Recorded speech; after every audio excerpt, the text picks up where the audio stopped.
ನಮಸ್ಕಾರ ಸ್ನೇಹಿತರೆ, ಎಲ್ಲರಿಗೂ ಸ್ಟಡಿ ಡೇಸ್ ಕನ್ನಡ ಚಾನಲ್ಗೆ ಸ್ವಾಗತ. ಸ್ನೇಹಿತರನ್ನ ಇವತ್ತಿನ ಒಂದು ಕ್ಲಾಸಲ್ಲಿ ಡಿಸೆಂಬರ್ 21, 22ರ ಕರೆಂಟ್ ಅಫೇರ್ ಜೊತೆಗೆ ನಿನ್ನೆ KE ಎಕ್ಸಾಮಿನೇಷನಲ್ಲಿ FD examination that is degree level ಪೋಸ್ಟಲ್ಲಿ ಈ ಒಂದು ನಮ್ಮ ಚಾನಲಿಂದ ಯಾವ ಥರ ಪ್ರಶ್ನೆಗಳನ್ನು ಬಂದಿದ್ದು ಅಂತಕ್ಕಂಥದ್ದು, ತಮಗೆಷ್ಟು ಹೆಲ್ಪ್ ಆಗಿದೆ ನಮ್ಮ ಒಂದು ಕರೆಂಟ್ ಅಫೇರ್ಸ್ ನೋಡುವುದರಿಂದ ಅಂತಕ್ಕಂಥದ್ದು ನಾನು ಈ ಹಿಂದೆ ಸುಮಾರು ಬಾರಿ ಹೇಳ್ತಾ ಇದ್ದೆ ನಿಮಗೆ.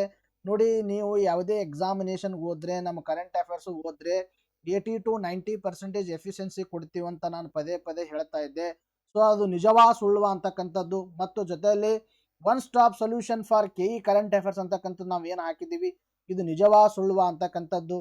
ಈ ವಿಡಿಯೋನ ಸ್ಕಿಪ್ ಮಾಡದೆ ಕೊನೆಯವರೆಗೆ ನೋಡಿ. ನಿಮಗೆ ಕನ್ನಡಿ ಥರ ಪ್ರತಿಯೊಂದು ಪ್ರೂಫನ್ನು ನಾನು ತೋರಿಸ್ತಾ ಇದ್ದೀನಿ, ಯಾವ ಥರ ಮಾಡಿದ್ದೀವಿ ಮತ್ತು ಯಾವ ಥರ ಪ್ರಶ್ನೆಗಳನ್ನು ಕೇಳಿದ್ದಾರೆ ಅಂತಕ್ಕಂಥದ್ದು. ನೋಡಿಲಿ, ತೀವ್ರ ಬಡತನವನ್ನು ನಿರ್ಮೂಲನೆ ಮಾಡಿದ ಭಾರತ ಮೊದಲ ರಾಜ್ಯ ಯಾವುದು ಅಂತಕ್ಕಂಥದ್ದು ಇದು ಪ್ರಶ್ನೆ ನಾವು ಕೇಳಿದ್ದು. ಅರ್ಥಾತ್ ನಿಮಗೆ ಪ್ರೂಫ್ ಬೇಕಂದ್ರೆ ನವೆಂಬರ್ ಮಂತ್ 1, 2 ಮತ್ತು 3ರ ಒಂದು ಕರೆಂಟ್ ಅಫೇರ್ಸ್ ಮಾಡಿದೆ ಒಟ್ಟಿಗೆ, ಅದರಲ್ಲಿ ನೋಡಿ ಈ ಕ್ವಶನ್ ನಿಮಗೆ ಸಿಗುತ್ತೆ. ಈ ಥರ ಪ್ರಶ್ನೆ ನಾವು ಕೇಳಿದ್ವಿ. ಇನ್ನು ನಿಮಗೆ KE ಎಕ್ಸಾಮಿನೇಷನ್ ಯಾವ ಥರ ಕೇಳಿದರೆ, ಕಡು ಬಡತನ ಮುಕ್ತ ಭಾರತ ಪ್ರಥಮ ರಾಜ್ಯ ಎಂದು ಇತ್ತೀಚೆಗೆ ಘೋಷಣೆ ಮಾಡುವ ಮೂಲಕ ಸುದ್ದಿಯಲ್ಲಿರುವ ಭಾರತ ರಾಜ್ಯ ಯಾವುದು ಅಂತ ಪ್ರಶ್ನೆಯನ್ನು ಕೇಳಿದ್ದಾರೆ. ಸೊ ಇದಕ್ಕೆ ಸರಿಯಾಗಿರ್ತಕ್ಕಂಥ ಉತ್ತರ ಯಾವುದು? Kerala is the right answer. ಅರ್ಥ ಆಯ್ತಾ? ಸೊ ಹಾಗಾದರೆ ಇದನ್ನು ನಾವು ಯಾವಾಗ ಕವರ್ ಮಾಡಿದ್ದೀವಿ ಅಂತಕ್ಕಂಥದ್ದು ನೋಡಿ, ನವಂಬರ್ ಮಂತ್ ಮ್ಯಾಗ್ಝಿನ್. ನಿಮಗೆ ಪ್ರೂಫ್ ಏನಾದರೂ ಬೇಕಾರೆ ನವಂಬರ್ ಮಂತ್ ಮ್ಯಾಗ್ಝಿನ್ 2025 ತೆಗೆದು ನೋಡಿ ನಮ್ಮದು. ಅರ್ಥ ಆಯ್ತಾ? ಹಾಗಾದರೆ ಯಾವ ಥರ ಕವರ್ ಮಾಡಿದ್ದೀವಿ ಅಂತಕ್ಕಂಥ ತೋರಿಸ್ತಾ ಇದೆ ನೋಡಿ. ತೀವ್ರ ಬಡತನವನ್ನು ನಿರ್ಮೂಲನೆ ಮಾಡಿದ ಕೇರಳ ಅಂತ ಹೆಡ್ಡಿಂಗಲ್ಲಿ ಕೊಟ್ಟಿದ್ದೀವಿ. ಇಲ್ಲಿ ಕಾಣಿಸ್ತಾ ಇದನ್ನ, ಕೇರಳವು ತೀವ್ರ ಬಡತನ ನಿರ್ಮೂಲನೆ ಮಾಡಿದ ಭಾರತದ ಮೊದಲ ರಾಜ್ಯವಾಗುವ ಮೂಲಕ ಐತಿಹಾಸಿಕ ಮೈಲುಗಲ್ಲು ಸಾಧಿಸಿದೆ. ಮುಖ್ಯಮಂತ್ರಿ ಪಿಣರಾಯಿ ವಿಜಯನ್ ಅವರು ನವೆಂಬರ್ 1, 2025ರಂದು ಕೇರಳ ರಚನೆ ದಿನದಂದು ರಾಜ್ಯ ವಿಧಾನಸಭೆಯಲ್ಲಿ ಇದನ್ನು ಘೋಷಣೆ ಮಾಡಿದ್ದಾರೆ. ನೋಡಿ, ನಾವು ಕೊಟ್ಟಿರ್ತಕ್ಕಂಥದ್ದು ನಮ್ಮ ಮ್ಯಾಗ್ಝಿನಲ್ಲಿ ಕೊಟ್ಟಿರ್ತಕ್ಕಂಥ ಕಂಟೆಂಟ್ ಇದು. ಅರ್ಥ ಆಯ್ತಾ? ಮತ್ತು ಮ್ಯಾಗ್ಝಿನಲ್ಲಿ ಕೊಟ್ಟಿರ್ತಕ್ಕಂಥ ಕಂಟೆಂಟು ಕ್ಲಾಸಲ್ಲಿ ಇರಲ್ಲ ಏನು ಸರ್ ಅಂತ ಕೇಳಕ್ಕೆ ಹೋಗಬೇಡಿ. ಕ್ಲಾಸಲ್ಲೂ ಕೂಡ ಕವರ್ ಮಾಡ್ತೀವಿ, ಬಟ್ ಮ್ಯಾಗ್ಝಿನಲ್ಲಿ ಹೆಚ್ಚಿಗೆ ಇನ್ಫಾರ್ಮೇಷನ್ ಇರುತ್ತೆ. ಅರ್ಥ ಆಯ್ತಾ? ಈ ಕ್ವಶನ್ಗೆ 100% ಹೆಲ್ಪ್ ಆಗಿರ್ತಕ್ಕಂಥದ್ದು ನಾವು ಮಾಡಿರ್ತಕ್ಕಂಥ ಎನಾಲೈಸಿಸಿಂದ. ಅರ್ಥ ಆಯ್ತಾ? ನೋಡಿ, ನಿಮಗೆ ಪ್ರೂಫ್ ಬೇಕೆಂದರೆ ನವಂಬರ್ ಮಂತ್ ಮ್ಯಾಗ್ಝಿನ್ 2025 ಓಪನ್ ಮಾಡಿ ನೋಡಿ, ಯಾರ್ಯಾರ ಹತ್ರ ನಮ್ಮ ಮ್ಯಾಗ್ಝಿನ್ಸ್ಗಳು ಇದ್ದಾವೆ. ಅರ್ಥ ಆಯ್ತಾ? ಇನ್ನು ನೆಕ್ಸ್ಟ್ ಪ್ರಶ್ನೆ ನೋಡಿ, ರಾಷ್ಟ್ರೀಯ ವಿಜ್ಞಾನ ಪುರಸ್ಕಾರಗಳಿಗೆ ಸಂಬಂಧಿಸಿದ ಕೆಳಗಿನ ಹೇಳಿಕೆಗಳು ಪರಿಗಣಿಸಿ ಅಂತ ಕೇಳಿದ್ದಾರೆ. ನೋಡಿ, ನಾನು ಎಷ್ಟು ಬಾರಿ ಹೇಳ್ತಿದ್ದೆ, ನಿಮ್ಮ KE ಎಕ್ಸಾಮಿನೇಷನಲ್ಲಿ ಕ್ವಶನ್ ಪೇಪರ್ ಕಷ್ಟ ಮಾಡಬೇಕಂದ್ರೆ ಅವ್ರು ಏನು ಮಾಡ್ತಾರಂದ್ರೆ ನಿಮಗೆ ಸ್ಟೇಟ್ಮೆಂಟ್ ಬೇಸ್ಡ್ ಪ್ರಶ್ನೆಗಳನ್ನು ಕೇಳ್ತಾರೆ. ನೋಡಿ, ಇದು actually question it is very difficult. ಇದು ಯಾಕೆ ಡಿಫಿಕಲ್ಟ್ ಅಂತ ಹೇಳ್ತಿದ್ದೀನಿ ನಾನು. ಇಲ್ಲಿ ನೋಡಿ, ಕೇವಲ 3 ಮಾತ್ರ, ಕೇವಲ 2 ಮಾತ್ರ, ಕೇವಲ 1 ಮಾತ್ರ, ಇವೆಲ್ಲ ದಿಸ್ ಇಸ್ ದ UPSC. ಗೊತ್ತಾಯ್ತಾ? UPSC ಲೆವೆಲ್ ಟ್ರೆಂಡ್ ಇದು. UPSC ಲೆವೆಲ್ ಟ್ರೆಂಡು ಆ ಥರ ಪ್ರಶ್ನೆಗಳನ್ನು ಕೇಳಿದ್ದಾರೆ. ನಿಮಗೆ ನೋಡಿದ ತಕ್ಷಣ ಟಾಪಿಕ್ ಈಸಿ ಇದೆ ಅನಿಸುತ್ತೆ, ಬಟ್ ಕ್ವಶನನ್ನು ಅಟೆಂಡ್ ಮಾಡೋಕೆ ಹೋದರೆ ನೀವು ಕಳೆದ 1.5 ವರ್ಷದಿಂದ 2 ವರ್ಷ ಕರೆಂಟ್ ಅಫೇರ್ಸ್ ಯಾರು ಓದ್ತೀರಿ ಅವರು ಮಾತ್ರ ಇಂಥವುಗಳನ್ನು ಆರಾಮಾಗಿ ಟಚ್ ಮಾಡ್ಬೋದು. ಆಯ್ತಾ? ಈ ಕ್ವಶನ್ ಏನೋ ಕೆಲವೊಬ್ರು ಮಾಡಿರ್ಬೋದು, ಬಟ್ ಮುಂದೆ ಕೆಲವೊಂದು ಕ್ವಶನ್ಗಳನ್ನು ನಾನು ತೋರಿಸ್ತೀನಿ ನಿಮಗೆ. ಇವೆಲ್ಲ ಏನಂದರೆ UPS ಬೇಸ್ಡ್, ಅಂದರೆ UPSCಯಲ್ಲಿ ಯಾವ ಥರ ಟ್ರೆಂಡ್ ಇದೆ ಆ ಥರ ಟ್ರೆಂಡನ್ನು ಫಾಲೋ ಮಾಡ್ತಾ ಇದ್ದಾರೆ KEದವರು. ಇಲ್ಲಿ ನೋಡಿ, ಅವು ವಿಜ್ಞಾನ, ತಂತ್ರಜ್ಞಾನ ಮತ್ತು ನಾವೀನ್ಯ ಕ್ಷೇತ್ರದಲ್ಲಿ ನೀಡಲಾಗುವ ರಾಷ್ಟ್ರೀಯ ಪ್ರಶಸ್ತಿಗಳು 4 ವಿಭಾಗಗಳು ನೀಡಲಾಗುತ್ತೆ, 13 ಕ್ಷೇತ್ರಗಳು. ಇದನ್ನು ಪ್ರತಿ ವರ್ಷ ಫೆಬ್ರವರಿ 28ರಂದು ಕೊಡ್ತಾರ ಅಂತ ಹೇಳಿದ್ದಾರೆ, ಪ್ರದಾನ ಮಾಡಲಾಗುತ್ತೆ ಅಂತಕ್ಕಂಥದ್ದು. ಹಾಗಾದರೆ ನಾವು ಯಾವಾಗ ಕವರ್ ಮಾಡಿದ್ದೀವಿ, ಯಾವಾಗಿಲ್ಲ ಅಂತಕ್ಕಂಥದ್ದು ಪ್ರೂಫ್ ಸಮೇತ ತೋರಿಸ್ತಾ ಇದೆ ನೋಡಿ. ನಿಮಗೆ ಪ್ರೂಫ್ ಬೇಕಂದರೆ ನವಂಬರ್ ಮಂತ್ ಮ್ಯಾಗ್ಝಿನ್ 2025 2025ನೇ ಸಾಲಿನ ನಾವು ನವಂಬರ್ ಮಂತ್ ಮ್ಯಾಗ್ಝಿನ್ ಓಪನ್ ಮಾಡಿ, ರಾಷ್ಟ್ರೀಯ ವಿಜ್ಞಾನ ಪುರಸ್ಕಾರಗಳು ಕಾಣಿಸ್ತಾ ಇದನ್ನ, ಇದನ್ನು ವಿಜ್ಞಾನ ತಂತ್ರಜ್ಞಾನ ನೇತೃತ್ವದ ನಾವೀನ್ಯತೆ ವೈವಿಧ್ಯಮಯ ಕ್ಷೇತ್ರಗಳು. ಅರ್ಥ ಆಯ್ತು? ಏನಾಯಿತು? ವಿಜ್ಞಾನ ಆಯಿತು, ತಂತ್ರಜ್ಞಾನ ಆಯಿತು, ನಾವೀನ್ಯತೆ ಆಯಿತು. ಫಸ್ಟ್ ಸ್ಟೇಟ್ಮೆಂಟ್ ಏನು ಕೊಟ್ಟಿದ್ದಾರೆ? ವಿಜ್ಞಾನ, ತಂತ್ರಜ್ಞಾನ, ನಾವೀನ್ಯ. ಅರ್ಥ ಆಯ್ತಾ? ಮೊದಲನೇ ಸ್ಟೇಟ್ಮೆಂಟ್ ಏನಾಯಿತು? ಕವರ್ ಆಯಿತು. ಇನ್ನು ಈ ಪ್ರಶಸ್ತಿಗಳನ್ನು ವಿಜ್ಞಾನ ತಂತ್ರಜ್ಞಾನ ಸಚಿವಾಲಯ ಸ್ಥಾಪಿಸಿದೆ. ಭಾರತೀಯ ವಿಜ್ಞಾನ ತಂತ್ರಜ್ಞಾನ ಸಚಿವಾಲಯ. ಇಲ್ಲಿ ನೋಡಿ, ಇಲ್ಲಿ ಕೊಟ್ಟಿದೆ ನೋಡಿ, ಇದು ಭೌತಶಾಸ್ತ್ರ, ರಾಸಾಯನಶಾಸ್ತ್ರ, ಇಂಜಿನಿಯರಿಂಗ್, ಕೃಷಿ, ಪರಿಸರ, ಪರಮಾಣು ಬಾಹಿತ್ಯ 13 ಕ್ಷೇತ್ರಗಳನ್ನು ಒಳಗೊಂಡಿದೆ. ಅರ್ಥ ಆಯ್ತಾ? 2 ಸ್ಟೇಟ್ಮೆಂಟ್ ರೈಟ್ ಅದು. ಇನ್ನು ಈ ಪ್ರಶಸ್ತಿಗಳ ವರ್ಗಗಳು, ರಾಷ್ಟ್ರೀಯ ವಿಜ್ಞಾನ ಪುರಸ್ಕಾರಗಳನ್ನು 4 ವಿಭಾಗಗಳಲ್ಲಿ ನೀಡಲಾಗುತ್ತದೆ. ಅವರು 4 ವಿಭಾಗಗಳನ್ನು ಕೊಟ್ಟು ಮುಂದೆ ಮೆನ್ಷನ್ ಮಾಡಿದ್ದಾರೆ, ನಾವು ಕೂಡ ಮೆನ್ಷನ್ ಮಾಡಿದ್ದೀವಿ, ತೋರಿಸ್ತೀನಿ ನೋಡಿ. ವಿಜ್ಞಾನ ರತ್ನ, ತದನಂತರದಲ್ಲಿ ವಿಜ್ಞಾನ ಶ್ರೀ, ಆಮೇಲೆ ವಿಜ್ಞಾನ ತಂಡ, ವಿಜ್ಞಾನ ಯುವಜನ. ಅರ್ಥ ಆಯ್ತಾ? ನೋಡಿ 100% ಹೆಲ್ಪ್ ಆಗಿರ್ತಕ್ಕಂಥದ್ದು. ಇನ್ನು ನಿಮಗೆ ಇನ್ನೊಂದು ಏನಂದ್ರೆ, ಈ ಒಂದು ವಿಜ್ಞಾನ ತಂಡಕ್ಕೆ ನಿಮ್ಮ ಒಂದು ಕೆ ಇ ಎಕ್ಸಾಮಿನೇಷನಲ್ಲಿ ಫ್ರೀ ಕೋಚಿಂಗಲ್ಲಿ ಆಲ್ರೆಡಿ ಪ್ರಶ್ನೆ ಕೇಳಿದರು. ಫ್ರೀ ಕೋಚಿಂಗಲ್ಲಿ ಕೇಳಿದರು. ಇದನ್ನ ಈಗ ಸ್ಟೇಟ್ಮೆಂಟ್ ಬೇಸ್ಡ್ ಪ್ರಶ್ನೆಯನ್ನ ಕೇಳಿದ್ದಾರೆ. ಅರ್ಥ ಆಯ್ತಾ? ಆಮೇಲೆ ಲಾಸ್ಟ್ ಸ್ಟೇಟ್ಮೆಂಟ್ ಒಂದು ನೋಡಿ, ಎಲ್ಲಾ ವಿಭಾಗಗಳ ಪ್ರತಿ ವರ್ಷ ಫೆಬ್ರವರಿ 28ರಂದು ರಾಷ್ಟ್ರೀಯ ವಿಜ್ಞಾನ ದಿನದಂದು ಇದನ್ನ ಪ್ರದಾನ ಮಾಡಲಾಗುತ್ತದೆ. It is a wrong. ಯಾಕೆ ರಾಗಂದ್ರೆ ಇದನ್ನ ಬಾಹ್ಯಾಕಾಶ ದಿನದಂದು ಏನ್ ಮಾಡಲಾಗುತ್ತೆ, ಪ್ರದಾನ ಮಾಡಲಾಗುತ್ತೆ. ಆಗಸ್ಟ್ ಮಂತ್ ಮ್ಯಾಗಝಿನ್ 2024 ತೆಗೆದು ನೋಡಿ ನಮ್ಮದು. ಅಲ್ಲಿ ನಿಮಗೆ ಕಾಣಿಸ್ತಾ ಇದೆನಾ, ಆಗಸ್ಟ್ 23 ರಾಷ್ಟ್ರೀಯ ಬಾಹ್ಯಾಕಾಶ ದಿನದಂದು ರಾಷ್ಟ್ರಪತಿ ದ್ರೌಪದಿ ಮುರ್ಮು ಈ ಪ್ರಶಸ್ತಿಯನ್ನ ಪ್ರದಾನ ಮಾಡ್ತಾರ. ಅಂದ್ರೆ 2024ರಲ್ಲೇ ಈ ಪ್ರಶಸ್ತಿಯನ್ನ ಸ್ಟಾರ್ಟ್ ಮಾಡಿದ್ದಾರೆ, ರಾಷ್ಟ್ರೀಯ ವಿಜ್ಞಾನ ಪ್ರಶಸ್ತಿಗಳಂತ. ಆ ರಾಷ್ಟ್ರೀಯ ವಿಜ್ಞಾನ ಪ್ರಶಸ್ತಿಗಳನ್ನ ರಾಷ್ಟ್ರೀಯ ಬಾಹ್ಯಾಕಾಶ ದಿನದಂದು ಏನ್ ಮಾಡ್ತಾರ, ಕೊಡ್ತಾರ. ಅರ್ಥ ಆಯ್ತಾ? ಇದು ನಿಮಗೆ ವಿಜ್ಞಾನ ದಿನ ಅಂತ ಕೊಟ್ಟಿದ್ದಾರೆ. I think it is a wrong. ನೋಡಿ, ಇದಕ್ಕೂ ಕೂಡ 100% ಏನಾಗಿದೆ, ಹೆಲ್ಪ್ ಆಗಿರ್ತಕ್ಕಂಥದ್ದು.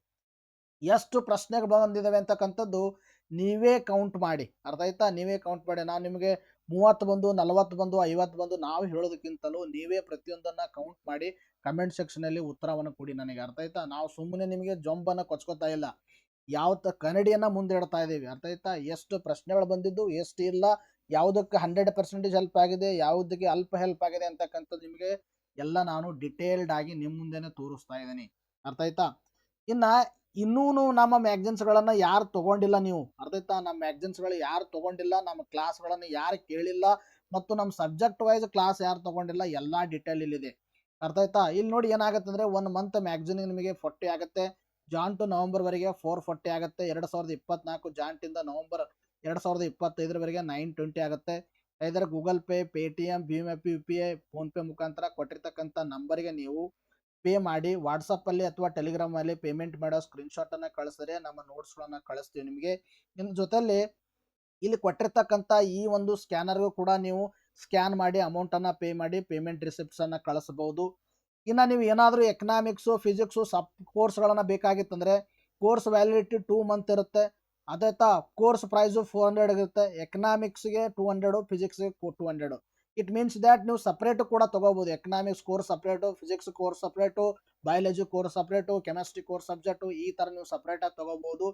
ಎಂಟೈರ್ ಸಬ್ಜೆಕ್ಟ್ ಓನ್ಲಿ ಇನ್ 200 ರುಪೀಸಲ್ಲಿ ಕೊಡ್ತಾ ಇದ್ದೀವಿ. ಎವ್ರಿ ಡೇ ಕ್ಲಾಸ್ PDF ಇರುತ್ತೆ. ಹಾಗಾದ್ರೆ ನಮ್ಮ ಕ್ಲಾಸನ್ನು ಯಾವ ಥರ ಜಾಯಿನ್ ಆಗೋದಂದರೆ, ಇಲ್ಲಿ ಕೊಟ್ಟಿರ್ತಕ್ಕಂಥ ನಂಬರ್ಗೆ, ಅದಾಯ್ತಾ, ಈ ನಂಬರ್ಗಳಿಗೆ ನೀವು ಪೇ ಮಾಡಬೇಕು. ಪೇ ಮಾಡಿಬಿಟ್ಟು ಅಥವಾ ಇಲ್ಲಿ ಕೊಟ್ಟಿರ್ತಕ್ಕಂಥ ಸ್ಕ್ಯಾನರ್ಗಾದರೂ ಸ್ಕ್ಯಾನ್ ಮಾಡ್ಬೋದು. ಆ ಒಂದು ಪೇಮೆಂಟ್ ರಿಸಿಪ್ಟನ್ನು ವಾಟ್ಸಪ್ ಮುಖಾಂತರ ಈ ನಂಬರ್ಗಾದರೂ ಕಳಿಸಿ, ಈ ನಂಬರ್ಗಾದರೂ ಕಳಿಸುವಾಗ ಎಕನಾಮಿಕ್ಸ್ ಅಥವಾ ಫಿಸಿಕ್ಸ್ ಎರಡೂ ಕೋರ್ಸ್ ಬೇಕೋ ಅಥವಾ ಓನ್ಲಿ ಎಕನಾಮಿಕ್ಸ್ ಬೇಕು ಅಂತಕ್ಕಂಥದ್ದು ನೀವು ಮೆನ್ಷನ್ ಮಾಡಬೇಕು. ಅರ್ಥ ಆಯ್ತಾ? ಇನ್ನು ಇಲ್ಲಿ ನೀವು ಈ ಒಂದು ನೀವು ವಾಟ್ಸಪ್ ಕಳಿಸಿದ್ರೆ ನಿಮಗೆ ಯಾವ ಥರ ನಾವು ಏನು ಮಾಡ್ತೀವಿ ಅಂದರೆ ಗ್ರೂಪಿಗೆ ಏನು ಮಾಡ್ತೀವಿ, ಆ್ಯಡ್ ಮಾಡ್ತೀವಿ. ಇಲ್ಲಾಂದರೆ ನಾವು ಡೈರೆಕ್ಟ್ ಮೆಂಬರ್ಶಿಪ್ಪೇ ತೊಗೋತೀವಿ ಸರ್ ನಾವು ಅಂದರೆ ಮೆಂಬರ್ಶಿಪ್ಪನ್ನು ತೊಗೋಬೋದು. ಇಲ್ಲ ಸರ್ ನಮಗೆ ಸಬ್ಜೆಕ್ಟ್ ವೈಸ್ ಬೇಡ, ಡೈಲಿ ಕರೆಂಟ್ ಅಫೇರ್ಸ್ ಮಾತ್ರ ಬೇಕಂದರೆ 119 ಕೊಟ್ಟು ನೀವು ಮೆಂಬರ್ಶಿಪ್ಪನ್ನು ತೊಗೋಬೋದು. ಯಾವ ಥರ ಅಂದರೆ ನಮ್ಮ ಚಾನಲ್ ಮೇಲೆ ನೋಡ್ತಿರ್ಬೇಕಾದ್ರೆ ವ್ಯೂ ಮೋರ್ ಅಂತ ಕಾಣಿಸುತ್ತೆ, ಅದರ ಮೇಲೆ ಕ್ಲಿಕ್ ಮಾಡಿದಾಗ ಜಾಯಿನ್ ಬಟನ್ ಕಾಣಿಸುತ್ತೆ. ಜಾಯಿನ್ ಬಟನ್ ಮೇಲೆ ಕ್ಲಿಕ್ ಮಾಡಿದಾಗ ಡೈಲಿ ಕರೆಂಟ್ ಅಫೇರ್ಸ್ ಒಂದು ಕಾಣಿಸುತ್ತೆ. ಇನ್ನು ನೀವು ಎಕನಾಮಿಕ್ಸ್ ಕೋರ್ಸು, ಅರ್ಥಾತ್ ಇದು ಹೈಯರ್ ಲೆವೆಲ್ಲು, ಎಕನಾಮಿಕ್ಸ್ ಕೋರ್ಸ್ 159 ಕೊಟ್ಟು ತೊಗೊಂಡ್ರೆ ನೀವು ಇದರಲ್ಲಿ ಡೈಲಿ ಕರೆಂಟ್ ಅಫೇರ್ಸು ಬರುತ್ತೆ, ಎಕನಾಮಿಕ್ಸು ಕೂಡ ಸಿಗುತ್ತೆ. ಇನ್ನು KSB, PC, PSI ಇದರಲ್ಲಿ ಎಕನಾಮಿಕ್ಸು ಕೂಡ ಸಿಗುತ್ತೆ, ಡೈಲಿ ಕರೆಂಟ್ ಅಫೇರ್ಸು ಕೂಡ ಸಿಗುತ್ತೆ, ಸ್ಪೆಷಲ್ ವಿಡಿಯೋಸು ಕೂಡ ಸಿಗುತ್ತೆ. ಇನ್ನು ಫಿಸಿಕ್ಸ್ ಕೋರ್ಸ್ ಜಾಯ್ನ್ ಆದರೆ ಮೇಲ್ಗಡೆದು ಎಲ್ಲವನ್ನೂ ನೋಡ್ಬೋದು ನೀವು. ಯಾವ ಥರ ಜಾಯ್ನ್ ಆಗೋದು ಅಂತಕ್ಕಂಥದ್ದು ಕೂಡ ನಿಮಗೆ ನಾನು ಹೇಳಿದ್ದೀನಿ. ನೋಡಿ, ನೆಕ್ಸ್ಟ್ ಪ್ರಶ್ನೆ, PM ಧಾನ್ಯ ಕೃಷಿ ಯೋಜನೆ ಪ್ರಮುಖ ಉದ್ದೇಶಗಳೇನು ಅಂತ ಪ್ರಶ್ನೆ ಕೇಳಿದ್ದಾರೆ. ನೋಡ್ರಿ, ಇಲ್ಲೇನು ಕೇಳಿದ್ರೆ 3 ಹೇಳಿಕೆ ಸರಿ, ಕೇವಲ 4 ಹೇಳಿ ಸರಿ. It is also tough question. ಆಯ್ತಾ? ನಿಮಗೆಲ್ಲರಿಗೂ ಈಸಿ ಅನಿಸಿರ್ಬೋದು. Question paper current affairs tough ಇದಾವೆ. ಅರ್ಥ ಆಯ್ತಾ? Tough question. ಯಾಕೆ ಟಫ್ ಅಂದರೆ it is also UPSC trend. ಅರ್ಥ ಆಯ್ತಾ? UPSC ಟ್ರೆಂಡ್ ಇದೆ ಇದು. UPSC ಟ್ರೆಂಡ್ ಅಂದರೆ ಕೇವಲ 1 ಹೇಳಿಕೆ ಕರೆ, ಕೇವಲ 2 ಹೇಳಿಕೆ ಸರಿ, ಇದೆಲ್ಲ UPSC ಟ್ರೆಂಡು. UPSC ಲೆವೆಲ್ ಥರ ಈ ಒಂದು ಕ್ವಶನ್ ಇದೆ ಇದು. PM ಧಾನ್ಯ ಕೃಷಿ ಯೋಜನೆ ಪ್ರಮುಖ ಉದ್ದೇಶವೇನೆಂದರೆ, ನೋಡಿ ಇಲ್ಲಿ ಏನೇನು ಕೊಟ್ಟಿದ್ದಾರೆ ಅಂದರೆ ಕೃಷಿ ಮೇಲಿನ ಅವಲಂಬನೆ ಕಡಿಮೆ ಮಾಡುವುದು ಅಂತ ಕೊಟ್ಟಿದ್ದಾರೆ. ಆಯ್ತಾ? ಕೃಷಿ ಮೇಲಿನ ಅವಲಂಬನೆ ಕಡಿಮೆ ಮಾಡೋದು, ಬಹು ಬೆಳೆ ವ್ಯವಸ್ಥೆ ಮತ್ತು ಸುಸ್ಥಿರ ಕೃಷಿ ಪದ್ಧತಿಗಳನ್ನು ಪ್ರೋತ್ಸಾಹ ಅಂತ ಹೇಳಿದರೆ, ಪಂಚಾಯತ್ ಮತ್ತು ಬ್ಲಾಕ್ ಹಂತಗಳಲ್ಲಿ ಕೊಯ್ಲು ದಾಸ್ತಾನು ಸಾಮರ್ಥ್ಯ ಹೆಚ್ಚಿಸುವುದು. I think it is a wrong. ಸ್ಥಿರ ನೀರಿನ ಲಭ್ಯತೆಗೆ ನೀರಿನ ಮೂಲಸೌಕರ್ಯ ಉತ್ತಮಪಡಿಸುವುದು. It is a right. ಇದು ಕೂಡ ರೈಟು. ಅರ್ಥ ಆಯ್ತಾ? ಇಲ್ಲಿ ಮೇಲ್ಗಡೆದು ಇದನ್ನು ಕೂಡ ತಪ್ಪಾಗುತ್ತೆ, ಇದು ಕೂಡ ತಪ್ಪಾಗುತ್ತೆ. ನಾನು ಯಾವಾಗ ಕವರ್ ಮಾಡಿದೀವಿ ಅಂತಕ್ಕಂಥದ್ದು ನೋಡಿ, ಇಲ್ಲಿ ನಿಮಗೆ ನಾನು ಈ ಆನ್ಸರನ್ನು ಕೊಡ್ತಾ ಇಲ್ಲ. ಎಷ್ಟು ಹೆಲ್ಪ್ ಆಗಿದೆ ನಮ್ಮ ಒಂದು ಕ್ಲಾಸಿಂದ ಅಂತಕ್ಕಂಥದ್ದು ನಿಮಗೆ ಮಾಹಿತಿಯನ್ನು ಕೊಡ್ತಾ ಇದ್ದೀನಿ, ನಾನು ಪ್ರೂಫ್ ತೋರಿಸ್ತಾ ಇದ್ದೀನಿ. ಅರ್ಥ ಆಯ್ತಾ? ಸರ್ ನೀವು ಇದು ತಪ್ಪು ಹೇಳಿದ್ರಿ, ಇದು ಸರಿ ಹೇಳಿದ್ರಿ. ಆಫ್ಟರ್ ನಿಮ್ಗೆ ಏನಂದರೆ ಕೆ ಇ ಒಂದು ಏನಂದರೆ ಕೀ ಆನ್ಸರ್ಸ್ಗಳು ಬಿಟ್ಟಾಗ ನೀವು ಅದನ್ನು ಚೆಕ್ ಮಾಡ್ಕೊಳ್ಳಿ. ಅರ್ಥ ಆಯ್ತಾ? ನನ್ನ ನಾಲೆಜ್ ಪ್ರಕಾರ ಇಲ್ಲಿ ಹೇಳ್ತಾ ಇದ್ದೀನಿ. ಮತ್ತು ನಮ್ಮ ಮ್ಯಾಗ್ಝಿನಲ್ಲಿ ಯಾವಾಗ ಕವರ್ ಮಾಡಿದ್ದೀವಿ, ನಮ್ಮ ಕ್ಲಾಸಲ್ಲಿ ಯಾವಾಗ ಕವರ್ ಮಾಡಿದ್ದೀವಿ ಅಂತಕ್ಕಂಥದ್ದು ಕೊಡ್ತಾ ಇದ್ದೀನಿ. ಅಕ್ಟೋಬರ್ ಮಂತ್ ಮ್ಯಾಗ್ಝಿನ್ 2025 ತೆಗೆದು ನೋಡಿ. ಪ್ರಧಾನಮಂತ್ರಿ ಧನ್ ಧಾನ್ಯ ಕೃಷಿ ಯೋಜನೆ ಕಾಣಿಸ್ತಾ ಇದೆನಾ? ಪ್ರಧಾನಮಂತ್ರಿ ಧನ್ ಧಾನ್ಯ ಕೃಷಿ ಯೋಜನೆಯಲ್ಲಿ ನೋಡಿ ದ್ವಿದಳ ಏನಂದರೆ ಪ್ರಧಾನಿ ನರೇಂದ್ರ ಮೋದಿ 24,000 ಕೋಟಿ ರೂಗಳು ಪ್ರಧಾನಮಂತ್ರಿ ಧನ್ ಧಾನ್ಯ ಕೃಷಿ ಯೋಜನೆ ಅಡಿಯಲ್ಲಿ ಹಾಗೂ ಇಷ್ಟು ರೂಪಾಯಿಯನ್ನು ಚಾಲನೆ ನೀಡಿದ್ದಾರೆ ಅಂತ ಕೊಟ್ಟಿದ್ದೀವಿ. ಅದರಲ್ಲಿ ನೋಡಿ ಇಲ್ಲಿ ಕಾಣಿಸ್ತಾ ಇದೆನಾ? ಪ್ರಧಾನಮಂತ್ರಿ ಧನ್ ಧಾನ್ಯ ಕೃಷಿ ಯೋಜನೆ ಅಂತಕ್ಕಂಥದ್ದು ಕರ್ನಾಟಕ ರಾಜ್ಯ 6 ಜಿಲ್ಲೆಗಳಲ್ಲಿ ಇದನ್ನು ಜಾರಿಯಾಗಲಿದೆ. ಹಾವೇರಿ, ಚಿಕ್ಕಬಳ್ಳಾಪುರ, ಚಿತ್ರದುರ್ಗ, ತುಮಕೂರು, ಕೊಪ್ಪಳ, ಗದಗ. ನೋಡಿ ಇಲ್ಲಿ ಕೃಷಿಯಲ್ಲಿ ಹಿಂದುಳಿದ 13 ಜಿಲ್ಲೆಗಳನ್ನು ಪರಿವರ್ತಿಸುವ ಯೋಜನೆ ಇದು ಪ್ರಧಾನಮಂತ್ರಿ ಧನ್ ಧಾನ್ಯ ಯೋಜನೆ. ಕೃಷಿ ಉತ್ಪಾದನೆ ಹೆಚ್ಚಿಗೆ ಮಾಡೋದು, ಕೃಷಿ ಉತ್ಪಾದನೆಯನ್ನು ಹೆಚ್ಚಿಗೆ ಮಾಡೋದು, ಬೆಳೆಗಳಲ್ಲಿ ವೈವಿಧ್ಯತೆಯನ್ನು ಉತ್ತೇಜನ ನೀಡುವುದು, ಡೈವರ್ಸಿಫೈನ ಮಾಡೋದು, ಇನ್ನು ನೀರಾವರಿ ಮತ್ತು ಸವಲತ್ತು ಹೆಚ್ಚಿಸುವುದು. ನೀರಾವರಿ ಸವಲತ್ತು ಹೆಚ್ಚಿಸುವುದು ಅಂದ್ರೆ ಅರ್ಥ ಏನು? ಅರ್ಥ ಆಯ್ತಾ? ಅದನ್ನೇ ಆಯಿತು. ಇನ್ನು ಸಂಗ್ರಹಗಾರಗಳನ್ನು ಅಭಿವೃದ್ಧಿಪಡಿಸೋದು. ಇಲ್ಲಿಕ್ಕೆ ಏನು ಕೊಟ್ಟಿದ್ದಾರೆ? ಕೊಯ್ಲುತ್ತರ ದಾಸ್ತಾನು ಸಾಮರ್ಥ್ಯವನ್ನು ಇದನ್ನು ಕೂಡ ರೈಟೇ ಆಗುತ್ತೆ. ಅರ್ಥ ಆಯ್ತಾ? ಸಂಗ್ರಹಗಾರಗಳನ್ನು ಏನು ಮಾಡೋದು? ಅಭಿವೃದ್ಧಿಪಡಿಸೋದು. ಮತ್ತು ಆಯ್ದ ಜಿಲ್ಲೆಗಳಲ್ಲಿ ಸಾಲ ಪಡಿತರ ಅಂಶಗಳನ್ನು, ಸಾಲ ಅಂದರೆ ಕ್ರೆಡಿಟ್ ರಿಲೇಟೆಡ್ ಅಂದರೆ ಸಾಲ ಸವಲತ್ತುಗಳು ಕೊಡೋದು. ಇದನ್ನ ನೋಡಿ ಇಲ್ಲಿ ರೈತರಿಗೆ ದೀರ್ಘಾವಧಿ ಮತ್ತು ಅಲ್ಪಾವಧಿ ಸಾಲ, ಇದನ್ನು ಕೂಡ ರೈಟು.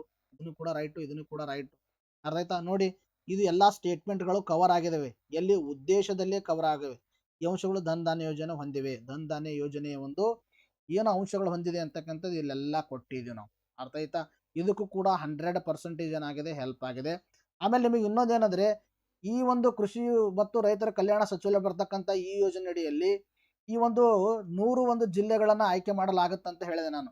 ಅವುಗಳನ್ನು ಹೇಗೆ ಆಯ್ಕೆ ಮಾಡಲಾಗುತ್ತೆ ನೋಡಿ. ಕಡಿಮೆ ಉತ್ಪಾದಕರಿರ್ತಕ್ಕಂಥದ್ದು, ಕಡಿಮೆ ಬೆಳೆ ತೀವ್ರತೆ ಇರ್ತಕ್ಕಂಥದ್ದು, ಕಡಿಮೆ ಸಾಲ ವಿತರಣೆ, ಕಡಿಮೆ ಬೆಳೆ ತೀವ್ರತೆ, ಕಡಿಮೆ ಒಂದು ಉತ್ಪಾದಕತೆ ಇರ್ತಕ್ಕಂಥ ಜಿಲ್ಲೆಗಳನ್ನು ಆಯ್ಕೆ ಮಾಡಲಾಗುತ್ತೆ. ಇವುಗಳ ಒಂದು ಅಂಶಗಳನ್ನು ಅರ್ಥ ಮಾಡಿಕೊಂಡ್ರೂ ಕೂಡ ನೀವು ಆರಾಮಾಗಿ ಟಿಕ್ ಮಾಡಬಹುದಾಗಿತ್ತು. ನೋಡಿ ಇದಕ್ಕೂ ಕೂಡ 100% ಹೆಲ್ಪ್ ಆಗಿರ್ತಕ್ಕಂಥದ್ದು ನಮ್ಮ ಮ್ಯಾಗ್ಝಿನಿಂದ. ನಿಮಗೆ ಪ್ರೂಫ್ ಬೇಕಂದರೆ ಅಕ್ಟೋಬರ್ ಮಂತ್ ಮ್ಯಾಗ್ಝಿನ್ 2025 ತೆಗೆದು ನೋಡಿ, ಅಥವಾ ಅಕ್ಟೋಬರ್ ಮಂತ್ ವಿಡಿಯೋಸ್ಗಳನ್ನು ನೋಡಿ ನಮ್ಮದು. ಅದಾಯ್ತಾ? ಅಕ್ಟೋಬರ್ ಮಂತ್ ವಿಡಿಯೋದಲ್ಲಿ ಎಲ್ಲ ಮಾಡಿದ್ದೀವಿ. ವಿಡಿಯೋದಲ್ಲಿ ಮಾಡಿಲ್ಲ ಅಂತ ಅರ್ಥ ಅಲ್ಲ, ವಿಡಿಯೋದಲ್ಲೂ ಕೂಡ ನಾವೇನು ಮಾಡಿದ್ದೀವಿ, ಇದು ಮಾಹಿತಿಯನ್ನು ಕೊಟ್ಟಿರ್ತಕ್ಕಂಥದ್ದು. ಇನ್ನು ನೋಡಿ ನೆಕ್ಸ್ಟ್ ಪ್ರಶ್ನೆ ಕೇಳಿದ್ರೆ, ಕರ್ನಾಟಕದ ಕ್ಷೀರಭಾಗ್ಯ ಯೋಜನೆಗೆ ಸಂಬಂಧಿಸಿದ ಈ ಕೆಳಗಂಡ ಯಾವ ಹೇಳಿಕೆ ಅಥವಾ ಹೇಳಿಕೆಗಳು ಸರಿಯಲ್ಲ ಅಂತ ಪ್ರಶ್ನೆ ಕೇಳಿದ್ದಾರೆ. ಯಾವುದು ಸರಿಯಾಗಿದೆ ಅಥವಾ ಸರಿ ಇಲ್ಲ ಅಂತ ಕೊಟ್ಟಿದ್ದಾರೆ. ಸೊ ನೋಡಿ ಇದರಲ್ಲಿ ಇದನ್ನು 1/8/2013 ಏನು ಮಾಡಲಾಗಿದೆ? ಉದ್ಘಾಟಿಸಲಾಗಿದೆ ಅಂತ ಕೊಟ್ಟಿದ್ದಾರೆ. ಸೊ ಇದು ಇಲ್ಲಿ ಏನಂದರೆ ಎ ಅಂತಕ್ಕಂಥದ್ದು ಸರಿಯಾಗಿದೆ, ಸರಿಯಾಗಿದೆ. ಅವ್ರು ಏನು ಕೇಳಿದ್ದಾರೆ? ಸರಿ ಅಲ್ಲ ಅಂತ ಕೊಟ್ಟಿದ್ದಾರೆ. ಸರಿ ಆಗದೆ ಇರ್ತಕ್ಕಂಥದ್ದು ಯಾವುದು ಅಂತ ಕೇಳಿದ್ದಾರೆ. ಅರ್ಥ ಆಯ್ತಾ? ಇನ್ನು ತದನಂತರದಲ್ಲಿ ಈ ಯೋಜನೆಯಲ್ಲಿ ಎಲ್ಲ ಸರ್ಕಾರಿ ಅನುದಾನ ಶಾಲೆಗಳು 1ರಿಂದ 10ನೇ ತರಗತಿ ಎಲ್ಲ ವಿದ್ಯಾರ್ಥಿಗಳು ಹಾಲು ನೀಡಲಾಗುತ್ತಾ? ಇದನ್ನು ಕೂಡ ತಪ್ಪಾಗಿರ್ತಕ್ಕಂಥದ್ದು. ಯೋಜನೆ ಅಡಿಯಲ್ಲಿ ಖಾಸಗಿ ಶಾಲೆಗಳ 1ರಿಂದ 5ನೇ ತರಗತಿವರೆಗೆ ಎಲ್ಲ ವಿದ್ಯಾರ್ಥಿಗಳು ಹಾಲು ಪಡೆಯುತ್ತಾರಾ?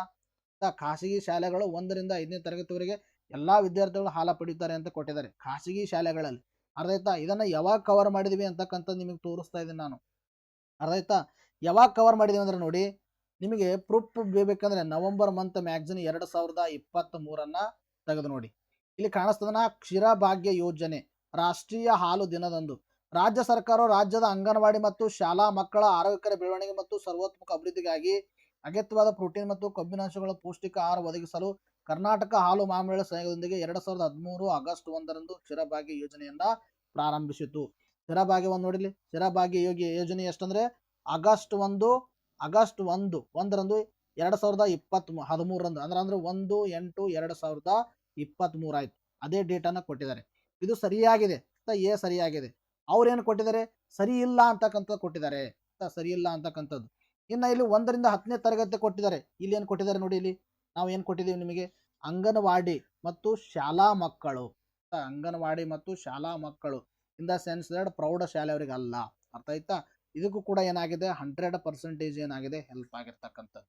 ನೋಡಿ ಇದನ್ನು ಕ್ವಶನ್ ಭಾಳ ಈಜಿ ಅಂತ ಅನ್ಕೋಬೇಡಿ, ಇದನ್ನು ಕೂಡ ಟಫ್ ಇದೆ. ಅರ್ಥ ಆಯ್ತಾ? ಇನ್ನು ನೆಕ್ಸ್ಟ್ ಪ್ರಶ್ನೆ ನೋಡಿ. ನೆಕ್ಸ್ಟ್ ಪ್ರಶ್ನೆ ಕೇಳಿದ್ರೆ, ಭಾರತ ಪ್ರಥಮ ಸಮರ್ಪಿತ ಕ್ವಾಂಟಮ್ ಸಿಟಿ ಎಲ್ಲಿ ಸ್ಥಾಪಿಸಲಾಗುತ್ತದೆ ಅಂತ ಪ್ರಶ್ನೆಯನ್ನು ಕೇಳಿದ್ದಾರೆ. ಅದಕ್ಕೆ ಸರಿಯಾಗಿರ್ತಕ್ಕಂಥ ಉತ್ತರ ಮೊದಲನೇ ಆಪ್ಷನ್ ಹೆಸರುಘಟ್ಟ, ಬೆಂಗಳೂರು. ಇಲ್ಲಿ ತೋರಿಸ್ತಾ ಇದೆ ನೋಡಿ. ಪ್ರೂಫ್ ಬೇಕಂದ್ರೆ ನಿಮಗೆ proof August month magazine 2025 quantum India ಸಮಾವೇಶ ಬೆಂಗಳೂರು ಅಂತಕ್ಕಂಥದ್ದು ಕಾಣಿಸ್ತಾ ಇದೆ. ಕ್ವಾಂಟಮ್ ಇಂಡಿಯಾ ಸಮಾವೇಶ ಸಂದರ್ಭದಲ್ಲಿ ನಿಮಗೆ ಈ ಸಮಾವೇಶ ಸಂದರ್ಭದಲ್ಲಿ ಏನೇನು ಒಂದು ನಿರ್ಣಯನ ತೆಗೆದುಕೊಳ್ಳಲಾಯಿತು, ಆಮೇಲೆ ಇದರ ಧ್ಯೇಯವಾಕ್ಯ ಏನು ಅಂತಕ್ಕಂಥದ್ದು ಕೂಡ ಮಾಹಿತಿ ಕೊಟ್ಟಿದ್ದೀವಿ. ಜೊತೆಗೆ ಕರ್ನಾಟಕವನ್ನು 2030 ವೇಳೆ ಕ್ವಾಂಟಮ್ ತಂತ್ರಜ್ಞಾನ ಪ್ರಮುಖ ಕೇಂದ್ರವಾಗಿ ಮಾಡುವ ಗುರಿಯನ್ನು ಹಾಕಿಕೊಳ್ಳಲಾಗಿದೆ ಅಂತ ಕೊಟ್ಟಿದ್ದೀವಿ. ಮುಂದುವರೆದು ಕಾಣಿಸ್ತದನ್ನ ಏಷ್ಯಾದ ಕ್ವಾಂಟಮ್ ರಾಜಧಾನಿ 2030 ವೇಳೆಗೆ ಬೆಂಗಳೂರಿನಲ್ಲಿ ಎಷ್ಟಂದ್ರೆ ಇಷ್ಟು ಹುದ್ದೆಗಳನ್ನು ಏಷ್ಯಾದ ಕ್ವಾಂಟಮ್ ರಾಜಧಾನಿ ಪರಿವರ್ತಿಸುವ ಗುರಿ ಹೊಂದಲಾಗಿದೆ. ಇನ್ನು ಜೊತೆಗೆ ಇಲ್ಲಿ ನಿಮಗೆ ಒಂದು ಸ್ವಲ್ಪ ನೋಡಿ, ಕ್ಯೂ ಸಿಟಿ ಯೋಜನೆ ಬೆಂಗಳೂರಿನ ಸಮೀಪದಲ್ಲಿ ವಿಶ್ವದ ಕ್ವಾಂಟಮ್ ಸಿಟಿ ಅಥವಾ ಕ್ಯೂ ಸಿಟಿ ಸ್ಥಾಪಿಸುವ ಯೋಜನೆಯನ್ನು ಕೂಡ ಪ್ರಕಟಿಸಲಾಗಿದೆ. ದಿಸ್ ಈಸ್ ಏನಾದ್ರೆ ಈ ಕ್ವಶನ್ಗೂ ಕೂಡ 100% ಹೆಲ್ಪ್ ಆಗಿರ್ತಕ್ಕಂಥದ್ದು. ಅರ್ಥ ಆಯ್ತಾ? ನಮ್ಮ ಮ್ಯಾಗ್ಝಿನ್ಸ್ ಆಗಸ್ಟ್ ಮಂತ್ ಮ್ಯಾಗ್ಝಿನ್ ಅನ್ನ ತೆಗೆದು ನೋಡಿ ನೀವು. ಇನ್ನು ನೆಕ್ಸ್ಟ್ ನೋಡಿ, ಇದರ ಒಂದು ವಿಸ್ತೃತ ರೂಪವೇನು ಅಂತ ಕೊಟ್ಟಿದ್ದಾರೆ. ಅದಕ್ಕೆ ಸರಿಯಾಗಿರ್ತಕ್ಕಂಥ ಉತ್ತರ Karnataka science and technology promotion society ಇದಕ್ಕೆ ಸರಿಯಾಗಿರ್ತಕ್ಕಂಥ ಉತ್ತರ. ಸೊ ಇದು ಯಾವಾಗ ಕವರ್ ಮಾಡಿದ್ವಿ ಅಂತಕ್ಕಂಥ ತೋರಿಸ್ತಾ ಇದೆ ನೋಡಿ. ಅಕ್ಟೋಬರ್ ಮಂತ್ ಮ್ಯಾಗ್ಝಿನ್ 2025 ತೆಗೆದು ನೋಡಿ. ಸಂಚಾರಿ ಡಿಜಿಟಲ್ ಪ್ಲಾನೆಟೇರಿಯಂ ಉಪಕ್ರಮ ಅಂತಕ್ಕಂಥದ್ದು ಕರ್ನಾಟಕ ವಿಜ್ಞಾನ ಮತ್ತು ತಂತ್ರಜ್ಞಾನ ಪ್ರಚಾರ ಸೊಸೈಟಿ ಕನ್ನಡದಲ್ಲಿ ಕೊಟ್ಟಿದ್ದೀವಿ ಅಷ್ಟೇ. ಅಲ್ಲಿ ಇಂಗ್ಲಿಷ್ನಲ್ಲಿ ಕೇಳಿದರೆ ನಾವು ಕನ್ನಡದಲ್ಲಿ ಕೊಟ್ಟಿದ್ದೀವಿ. ಕರ್ನಾಟಕ ವಿಜ್ಞಾನ ತಂತ್ರಜ್ಞಾನ ಪ್ರಚಾರ society, Karnataka science and technology promotion society ಅಂತ ಕರಿತೀವಿ. ಸೊ ಹಾಗಾದ್ರೆ ಸರಿಯಾಗಿರ್ತಕ್ಕಂಥ ಉತ್ತರ science and technology promoter society, science and technology promotion society. It means that 4ನೇ ಆಪ್ಷನ್ ಸರಿಯಾಗಿರ್ತಕ್ಕಂಥದ್ದು. 4ನೇ ಆಪ್ಷನ್ ನೋಡಿ, ಇದು ಕವರ್ ಮಾಡಿರ್ತಕ್ಕಂಥದ್ದು ಅಕ್ಟೋಬರ್ ಮಂತ್ ಮ್ಯಾಗ್ಝಿನ್ 2025 ನೋಡಿ. 100% ಇದಕ್ಕೂ ಕೂಡ ಏನಾಗಿದೆ, ಹೆಲ್ಪ್ ಆಗಿರ್ತಕ್ಕಂಥದ್ದು. ಇವೆಲ್ಲ ಪ್ಯೂರ್ಲಿ ಕರೆಂಟ್ ಅಫೇರ್ಸ್ ಕ್ವಶನ್ಸ್ಗಳು. ಅರ್ಥ ಆಯ್ತಾ? ಇನ್ನು ನೆಕ್ಸ್ಟ್ ನೋಡಿ, ಸರಕು ಮತ್ತು ಸೇವೆಗಳಿಗೆ ಸಂಬಂಧಿಸಿದ ಕೆಳಗಂಡ ಯಾವ ಅಂಶಗಳನ್ನು ಪರಿಗಣಿಸಿ ಅಂತ ಪ್ರಶ್ನೆಯನ್ನು ಕೇಳಿದ್ದಾರೆ. ಅರ್ಥ ಆಯ್ತಾ? ಇಲ್ಲಿ ಏನು ಕೊಟ್ಟಿದ್ದಾರೆ ಅಂದ್ರೆ, ಅತಿ ಹೆಚ್ಚಿನ ಉಷ್ಣತೆಯ ಹಾಲು ಮತ್ತು ವೈಯಕ್ತಿಕ ಜೀವ ವಿಮಾ ಪ್ರೀಮಿಯಂ. ಐ ಥಿಂಕ್ ಇವೆರಡು ನನ್ನ ಪ್ರಕಾರ ಕರೆಕ್ಟ್ ಆಗಿರ್ತಕ್ಕಂಥದ್ದು. ಕೇವಲ ಇದಕ್ಕೆ 2 ಮಾತ್ರ ಕರೆಕ್ಟ್ ಅಂತಕ್ಕಂಥದ್ದು. ಅರ್ಥ ಆಯ್ತಾ? 2 ಕರೆಕ್ಟ್. ಸೊ ಇದಕ್ಕೆ ನಿಮಗೆ ತೋರಿಸ್ತಾ ಇದೆ ನೋಡಿ. ಪ್ರೂಫ್ ಬೇಕಂದ್ರೆ ಸೆಪ್ಟೆಂಬರ್ ಮಂತ್ ಮ್ಯಾಗ್ಝಿನ್ 2025 ತೆಗೆದು ನೋಡಿ. GST 2.0 GST ಸ್ಲ್ಯಾಬ್ನಲ್ಲಿ ಬದಲಾವಣೆ ಮಾಡಿದಾಗ GST 2.0 ಅಂತಕ್ಕಂಥದ್ದು ನಾನು ಏನು ಮಾಡಿದ್ದೀನಿ, ಹೆಡ್ಡಿಂಗ್ ಕೊಟ್ಟು ಎಲ್ಲ ಕವರ್ ಮಾಡಿದ್ದೀನಿ. ಇಲ್ಲಿ ಕಾಣಿಸ್ತಾ ಇದೆನಾ? ಈ ಒಂದು GSTಯಲ್ಲಿ ಏನು ಮಾಡಿದೆ, GST 2.0 ಪ್ರಮುಖ ಸುಧಾರಣೆಗಳನ್ನು ತಂದಿದ್ದಾರೆ. ಏನೇನು ತಂದಿದ್ದಾರೆ? ಸರಳೀಕೃತ GST ರಚನೆ, ಅಂದರೆ ಇಲ್ಲಿ ಸ್ಲ್ಯಾಬ್ಸ್ಗಳನ್ನು ಚೇಂಜ್ ಮಾಡಿದ್ದಾರೆ ಅಂತಕ್ಕಂಥದ್ದು. ಇಲ್ಲಿ ಕಾಣಿಸ್ತಾ ಇದೆನಾ? ಅಗತ್ಯ ವಸ್ತುಗಳ ತೆರಿಗೆ ವಿನಾಯಿತಿ. ಅಗತ್ಯ ವಸ್ತುಗಳಿಗೆ ತೆರಿಗೆ ವಿನಾಯಿತಿ ಅಂದರೆ ವೈಯಕ್ತಿಕ ಜೀವ ವಿಮಾ, ಆರೋಗ್ಯ ವಿಮಾ ನೀತಿಗಳ ಮೇಲಿನ ಸಂಪೂರ್ಣ GST ವಿನಾಯಿತಿಯನ್ನು ಮಾಡಲಾಗಿದೆ. ಇನ್ನು ಅಲ್ಟ್ರಾ ಹೈ ಟೆಂಪರೇಚರ್ ಹಾಲು, ಪನೀರು ಮತ್ತು ಭಾರತೀಯ ಬ್ರೆಡ್ಗಳಂತ ಅಗತ್ಯ ವಸ್ತುಗಳ ಮೇಲೆ GST ಇಲ್ಲ. ಕಾಣಿಸ್ತಾ ಇದೆನಾ? ದಿಸ್ ಈಸ್ ಅರ್ಥ ಆಯ್ತಾ? ಈ ಕ್ವಶನ್ಗೂ ಕೂಡ 100% ಏನಾಗಿದೆ, ಹೆಲ್ಪ್ ಆಗಿರ್ತಕ್ಕಂಥದ್ದು. ನಿಮ್ಮ ಪ್ರಕಾರ ಈ ಕ್ವಶನ್ ಬಹಳ ಈಸಿ ಅನ್ಕೋಬೇಡ್ರಿ. ಅರ್ಥ ಆಯ್ತಾ? It is a easy question ಅಲ್ಲ, it is also tough question. ಅರ್ಥ? ಇದನ್ನು ಕೂಡ ಟಫ್ ಕ್ವಶನ್. ಒಂದು ಅಂತ ಟಫ್ ಕ್ವಶನ್ಗೂ ಕೂಡ ಏನಾಗಿದೆ, ನಮ್ಮ ಒಂದು KE ಎಕ್ಸಾಮಿನೇಷನಲ್ಲಿ ನಾವು ಮಾಡಿರ್ತಕ್ಕಂಥದ್ರಿಂದ ಹೆಲ್ಪ್ ಆಗಿದೆ. ನಾನು ಆವಾಗಲೇ ಹೇಳ್ತಾ ಇದ್ದೇನೆ, ನಾವು ಕೊಡ್ತಕ್ಕಂಥ ಕ್ವಾಲಿಟಿ ನಿಮಗೆ ಏನಂದರೆ ಭಾಳ ಡೆಪ್ತ್ ಆಗಿ ಕೊಡ್ತೀವಿ ನಾವು. ಅದಕ್ಕೆ ಹಿಂಗೆಲ್ಲ ಏನಾಗ್ತಂದ್ರೆ ನಿಮ್ಮ ಒಂದು ನಿಮ್ಮ ಈ ಎಕ್ಸಾಮಿನೇಷನ್ ನಮ್ಮ ಒಂದು ಮ್ಯಾಗ್ಝಿನಿಂದ ಏನಾಗುತ್ತೆ, ಕವರ್ ಆಗುತ್ತೆ. ಅರ್ಥ ನಾವು ಸುಮ್ಮನೆ ಏನೋ ಒಂದು GST ಇವಾಗ ಜಾರಿಗೆ ಬಂತು, GST ಸಂಬಂಧಪಟ್ಟ ವಿಧಿ ಇಷ್ಟೇ ಮಾಡೋದಲ್ಲ. ಅದರ ರಿಲೇಟೆಡ್ ಎಲ್ಲ ಇನ್ಫಾರ್ಮೇಷನನ್ನು ತಿಳ್ಕೊಬೇಕು. ಯಾಕಂದರೆ ಕಾಂಪಿಟೇಷನ್ ಜಾಸ್ತಿ ಆಗಿದೆ. ಅದರ ತಕ್ಕಂತೆ ನಮ್ಮ ನಾಲೆಜು ಕೂಡ ನಾವು ಏನು ಮಾಡಬೇಕಾಗತ್ತೆ, ಇನ್ಕ್ರೀಸ್ ಮಾಡಬೇಕಾಗತ್ತೆ. ನೋಡಿ ನೆಕ್ಸ್ಟ್ ಪ್ರಶ್ನೆ, ಇದನ್ನು ಕೂಡ ಟಫ್ ಕ್ವಶನ್ನು. ಅರ್ಥ ಆಯ್ತಾ? ಈಸಿ ಅನ್ಕೋಬೇಡಿ. ಇವೆಲ್ಲ ಟಫ್ ಕ್ವಶನ್ನು. ಒಂದು ಗೊತ್ತಿದ್ರೆ ಒಂದು ಗೊತ್ತಿರಲ್ಲ. ಇಲ್ಲಿ ನೋಡಿ ಹೆಂಗೆ ಕೊಟ್ಟಿದ್ದಾರೆ, ಮೇಲಿನ ಎಲ್ಲವೂ 3 ಮಾತ್ರ ಸರಿ, 2 ಮಾತ್ರ ಸರಿ, 1 ಮಾತ್ರ ಸರಿ. UPSC ಟ್ರೆಂಡ್ ಇದನ್ನು ಕೂಡ ಎಂತ ಕೇಳಿದ್ರೆ ನೋಡಿ, ಕಾಮನ್ವೆಲ್ತ್ ಕ್ರೀಡೆಗಳಿಗೆ ಸಂಬಂಧಿಸಿ ಕೆಳಗಿನ ಯಾವ ಹೇಳಿಕೆ ಪರಿಗಣಿಸಿರಿ ಅಂತ ಕೊಟ್ಟಿದ್ದಾರೆ. ಈ ಕ್ರೀಡಾಕೂಟವನ್ನು 5 ವರ್ಷಗಳಿಗೊಮ್ಮೆ ಆಯೋಜಿಸಲಾಗುತ್ತೆ. ಆಯ್ತಾ? ಇದು ತಪ್ಪಾಗಿರ್ತಕ್ಕಂಥದ್ದು. ಭಾರತ 1934 ಮೊದಲ ಬಾರಿ ಕಾಮನ್ವೆಲ್ತ್ ಕ್ರೀಡೆಗಳಲ್ಲಿ ಭಾಗವಹಿಸುತ್ತು ಅಂತಕ್ಕಂಥ ಕೊಟ್ಟಿದ್ದಾರೆ. ಭಾರತ ಅವಾಗ ಇತ್ತ, ಬ್ರಿಟಿಷರ್ ಕೈಯಲ್ಲಿತ್ತು. ಅರ್ಥ ಆಯ್ತಾ? 2030 ಅಹಮದಾಬಾದ್ ಕಾಮನ್ವೆಲ್ತ್ ಶತಮಾನೋತ್ಸವ ಕ್ರೀಡೆಯನ್ನು ಆಯೋಜಿಸುವ ಬಿಡ್ಡನ್ನು ಅಧಿಕೃತವಾಗಿ ಜಯಿಸಿದೆ. Of course it is right. Bharat ಕ್ರೀಡಾಕೂಟವನ್ನು 2 ಬಾರಿ 1982, 2010 ಏನು ಮಾಡಿತ್ತು ಅಂದರೆ ಆಯೋಜನೆ ಮಾಡಿತ್ತು ಅಂತಕ್ಕಂಥದ್ದು ಕೊಟ್ಟಿದ್ದಾರೆ. ಸೊ ಇಲ್ಲಿ ಯಾವುದು ಕರೆಕ್ಟು ಯಾವುದು ತಪ್ಪು ಅಂತಕ್ಕಂಥದ್ದು ನಿಮಗೆಲ್ಲ ಇಲ್ಲಿ ತೋರಿಸ್ತಾ ಇದೆ. ನಾನು ಯಾವಾಗ ಕವರ್ ಮಾಡಿದ್ವಿ ಅಂತಕ್ಕಂಥದ್ದು ನೋಡಿ. ನವೆಂಬರ್ ಮಂತ್ ಮ್ಯಾಗ್ಝಿನ್ 2025 ತೆಗೆದು ನೋಡಿ. ನವೆಂಬರ್ ಮಂತ್ ಮ್ಯಾಗ್ಝಿನ್ 2025 ಇಲ್ಲಿ ಕಾಣಿಸ್ತಾ ಇದೆನಾ? ಕಾಮನ್ವೆಲ್ತ್ ಕ್ರೀಡೆಗಳು 2030 ಅಹಮದಾಬಾದ್ ಅಂತಕ್ಕಂಥದ್ದು. ಕಾಮನ್ವೆಲ್ತ್ ಕ್ರೀಡಾಕೂಟಗಳು 2030 ಅಹಮದಾಬಾದ್ ಅಂದರೆ ಒಂದು ಸ್ಟೇಟ್ಮೆಂಟ್ ಕವರ್ ಆಯಿತು. ಯಾವ ಸ್ಟೇಟ್ಮೆಂಟು? ಈ ಸ್ಟೇಟ್ಮೆಂಟು 3 ಅಂದರೆ ಸಿ. ಅರ್ಥ ಆಯ್ತಾ? ಇಲ್ಲಿ ಕಾಣಿಸ್ತಾ ಇದೆನಾ? ಗುಜರಾತ್ನ ಅಹಮದಾಬಾದ್ 2030 ಕಾಮನ್ವೆಲ್ತ್ ಕ್ರೀಡಾ ಆತಿಥ್ಯ ವಹಿಸಲಿದೆ. ಈ ಮೂಲಕ ಸುಮಾರು 15 ವರ್ಷಗಳ ನಂತರ ಕ್ರೀಡಾಕೂಟ ಭಾರತಕ್ಕೆ ಮರಳಿದೆ ಅಂತಕ್ಕಂಥದ್ದು. Of course it is a right. ಒಂದು ಸ್ಟೇಟ್ಮೆಂಟ್ ಕವರ್ ಆಗಿದೆ. ಇನ್ನು ತದನಂತರದಲ್ಲಿ ಭಾರತ ಈ ಹಿಂದೆ 2010ರಲ್ಲಿ ನವದೆಹಲಿಯಲ್ಲಿ ಕೊನೆ ಬಾರಿ ಆಯೋಜನೆ ಮಾಡಿತ್ತು. ಅದನ್ನು ಕೂಡ ರೈಟ್ ಆಗಿರ್ತಕ್ಕಂಥ ಸ್ಟೇಟ್ಮೆಂಟು. ಇನ್ನು ತದನಂತರದಲ್ಲಿ ಕಾಮನ್ವೆಲ್ತ್ ಕ್ರೀಡೆಗಳ ಬಗ್ಗೆ ಕೊಟ್ಟಿದ್ದೀವಿ ನಾವು. ಕಾಮನ್ವೆಲ್ತ್ ಕ್ರೀಡೆಗಳ ಬಗ್ಗೆ ನಿಮಗೆ ತೋರಿಸ್ತಾ ಇದ್ದೀನಿ ನೋಡಿ. ಕಾಮನ್ವೆಲ್ತ್ ಕ್ರೀಡಾಕೂಟಗಳು ಅಂತ ಕವರ್ ಮಾಡಿದ್ದೀವಿ ಮುಂದುವರೆದ ಭಾಗವಾಗಿ. ಇದು ಪ್ರತಿ 4 ವರ್ಷಕ್ಕೆ ಒಂದು ಬಾರಿ ನಡೆಸಲಾಗುತ್ತೆ. ಅಫ್ಕೋರ್ಸ್ ರೈಟ್ ಆಗಿರ್ತಕ್ಕಂಥದ್ದು. ಅರ್ಥ ಆಯ್ತಾ? ಅಲ್ಲಿ ಏನು ಕೊಟ್ಟಿದ್ದಾರೆ, 5 ವರ್ಷ ಅಂತ ಕೊಟ್ಟಿದ್ದಾರೆ. ಇಲ್ಲಿ ಪ್ರತಿ 4 ವರ್ಷಕ್ಕೆ ಒಂದು ಬಾರಿ ಏನು ಮಾಡಲಾಗುತ್ತೆ, ಸೆಲೆಬ್ರೇಟ್ ಮಾಡಲಾಗುತ್ತೆ. ಇನ್ನು ತದನಂತರದಲ್ಲಿ ಮೊದಲ ಈ ಒಂದು ಕ್ರೀಡಾಕೂಟವು 1930 ಕೆನಡಾದ ಒಂದು ಹ್ಯಾಮಿಲ್ಟನ್ದಲ್ಲಿ ಏನಾಗಿದೆ ಅಂದರೆ ಜರುಗಿದವು ಅಂತಕ್ಕಂಥದ್ದು. ಆಯ್ತಾ? 1930ರಲ್ಲಿ ಜರುಗಿರ್ತಕ್ಕಂಥದ್ದು ಮೊದಲ ಕ್ರೀಡಾಕೂಟಗಳು. ಅರ್ಥ ಆಯ್ತಾ? ಇದು ಏನಾಗಿದೆ, ಇದಕ್ಕೂ ಕೂಡ 100% ಹೆಲ್ಪ್ ಆಗಿದೆ. ನೋಡಿ, ಇಲ್ಲಿ ನಿಮಗೆ ಯಾವ ಸ್ಟೇಟ್ಮೆಂಟ್ ಬೇಕು ಅಷ್ಟನ್ನೇ ನಾನು ಸ್ನಿಪ್ಪೆಟ್ ಅನ್ನು ತಗೊಂಡಿದ್ದೀನಿ ಮ್ಯಾಗ್ಝಿನಲ್ಲಿ. ಬಹಳ ಅಚ್ಚುಕಟ್ಟಾದ ಇನ್ಫಾರ್ಮೇಶನ್ ಎಲ್ಲ ಕೊಟ್ಟಿದ್ದೀವಿ ನಾವು ಇದರಲ್ಲಿ. ಇನ್ನು ನೇಮ್ಸ್ಗಳು ಯಾವ ಥರ ಎವಾಲ್ವ್ ಆಯಿತು ಅಂತಕ್ಕಂಥದ್ದು, ಕಾಮನ್ವೆಲ್ತ್ ಅದನ್ನು ಕೂಡ ಕೊಟ್ಟಿದ್ದೀವಿ ನಾವು. ಮೊದಲು ಬ್ರಿಟಿಷ್ ಸಾಮ್ರಾಜ್ಯ ಕಾಮನ್ವೆಲ್ತ್ ಕ್ರೀಡಾಕೂಟಗಳನ್ನು ಕರಿತಿದ್ರು, ಬ್ರಿಟಿಷ್ ಎಂಪೈರ್ ಗೇಮ್ಸ್ ಅಂತ ಕರಿತಾ ಇದ್ರು. ಬ್ರಿಟಿಷ್ ಕಾಮನ್ವೆಲ್ತ್ ಕ್ರೀಡಾಕೂಟ ಆಯಿತು, ಈಗ ಕಾಮನ್ವೆಲ್ತ್ ಕ್ರೀಡಾಕೂಟ ಅಂತ ಕರಿತೀವಿ. ಯಾವ ಥರ ನೇಮ್ ಎವಾಲ್ವ್ ಆಯಿತು ಅಂತಕ್ಕಂಥದ್ದು ಕೂಡ ಕೊಟ್ಟಿದ್ದೀವಿ. 100% ಇದಕ್ಕೂ ಕೂಡ ಏನಾಗಿದೆ, ಹೆಲ್ಪ್ ಆಗಿರ್ತಕ್ಕಂಥದ್ದು. ಇನ್ನು ನೆಕ್ಸ್ಟ್ ಪ್ರಶ್ನೆ ನೋಡಿ, ನವೆಂಬರ್ 2025ರಲ್ಲಿ ಜಾರಿಗೆ ಬಂದಿರೋ 4 ಕಾರ್ಮಿಕ ಸಂಹಿತೆಗಳು ಜಾರಿಗೆ ಸಂಬಂಧಿಸಿದ ಕೆಳಗಿನ ಯಾವ ಹೇಳಿಕೆಗಳು ಪರಿಗಣಿಸಿ. ಅರ್ಥ ಆಯ್ತಾ?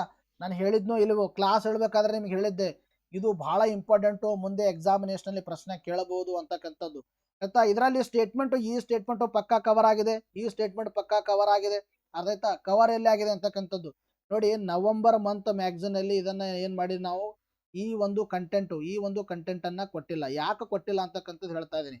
ಇವೆರಡು ಏನಂದ್ರೆ ನ್ಯೂಸ್ ಬಂದಿದ್ದು ನವೆಂಬರ್ 29 ಮತ್ತು 30ನೇ ತಾರೀಕಿಗೆ ಕ್ಲಾಸ್ ಮಾಡಿದೀವಿ ನಾವು. ನವೆಂಬರ್ 29, 30ನೇ ತಾರೀಕಿಗೆ ಕ್ಲಾಸ್ ಮಾಡಿದ್ದು ನಾವು ಮಾಡಿಲ್ಲ. ಅದನ್ನ ಡಿಸೆಂಬರ್ ಮಂತ್ ಅಲ್ಲಿ ಕೊಡಬೇಕಂತ ಇಟ್ಕೊಂಡಿದೀವಿ. ಸರ್ ನೀವು ಸುಳ್ಳು ಹೇಳ್ತಿದ್ದೀರಾ ಸರ್? ಸುಳ್ಳು ಹೇಳ್ತಾ ಇದ್ದೀರಾ ನೋಡಿ ಸರ್, ಇಲ್ಲಿ ನಿಮಗೆ ಪ್ರೂಫ್ ತೋರಿಸ್ತಾ ಇದ್ದೇನೆ ನೋಡಿ. ಭಾರತವನ್ನು ಅನುಷ್ಠಾನಗೊಳಿಸುತ್ತಿರುವ ಕಾರ್ಮಿಕ ಸಂಹಿತೆಗಳು ಯಾವ ಇದಾವೆ ಅಂತಕ್ಕಂಥ ಕ್ವಶನ್ ಕೇಳಿದ್ದು. ನಿಮಗೆ ಪ್ರೂಫ್ ಬೇಕಂದ್ರೆ ನವೆಂಬರ್ ಮಂತ್ 29, 30 ವಿಡಿಯೋನ ತೆಗೆದು ನೋಡಿ. ಅರ್ಥ ಆಯ್ತಾ? ಆ ಸಂದರ್ಭದಲ್ಲಿ ಎಡ್ಡಾ ಕವರ್ ಮಾಡಿದೀನಿ. 4 ಸಂಹಿತೆಗಳು, ಅಥವಾ ವೇತನ ಸಂಹಿತೆ, ಕಾರಿಗೆ ಸಂಬಂಧ ಸಂಹಿತೆ, ಆಮೇಲೆ ಭದ್ರತೆ ಸಮಿತಿ ಅಂತಕ್ಕಂಥದ್ದು 4 ಯಾವ ಜಾರಿಗೆ ತರ್ತಾ ಇದ್ದಾರೆ ಅಂತಕ್ಕಂಥದ್ದು. ಇನ್ನು ವೇತನ ಸಂಹಿತೆ ಕೂಡ ಹೇಳಿದೀವಿ ನಾವು. ಇಲ್ಲಿ ನೋಡಿ, ಪ್ರಮುಖ ನಿಬಂಧನೆಗಳು ಎಲ್ಲಾ ಕಾರ್ಮಿಕರಿಗೆ ಸಂಘಟಿತ ಮತ್ತು ಅಸಂಘಟಿತ ಸಾರ್ವತ್ರಿಕ ಕನಿಷ್ಠ ಒಂದು ವೇತನವನ್ನು ನಿಗದಿಪಡಿಸಲಾಗುತ್ತೆ ಅಂತಕ್ಕಂಥದ್ದು. ಅರ್ಥ ಆಯ್ತಾ? ಇಲ್ಲಿ ನೋಡಿ, ಕೈಗಾರಿಕೆ ಇಂಡಸ್ಟ್ರಿಯಲ್ ಒಂದು ರಿಲೇಷನ್ ಕೋಡ್ ಬಗ್ಗೆನೂ ಕೂಡ ಮಾಹಿತಿಯನ್ನು ಹೇಳಿದ್ದೆ ನಾನು.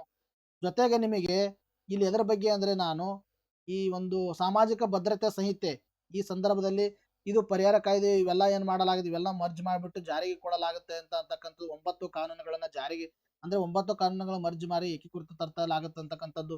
ಇಲ್ಲಿ ನೋಡಿ, ಅಸಂಘಟಿತ ಗಿಗ್ ಮತ್ತು ಪ್ಲಾಟ್ಫಾರ್ಮ್ ವಲಯಗಳಲ್ಲಿರುವ ಸೇರಿದಂತೆ ಎಲ್ಲಾ ಕಾರ್ಮಿಕರಿಗೆ ಪ್ರಯೋಜನ ಸಿಗಲಿದೆ.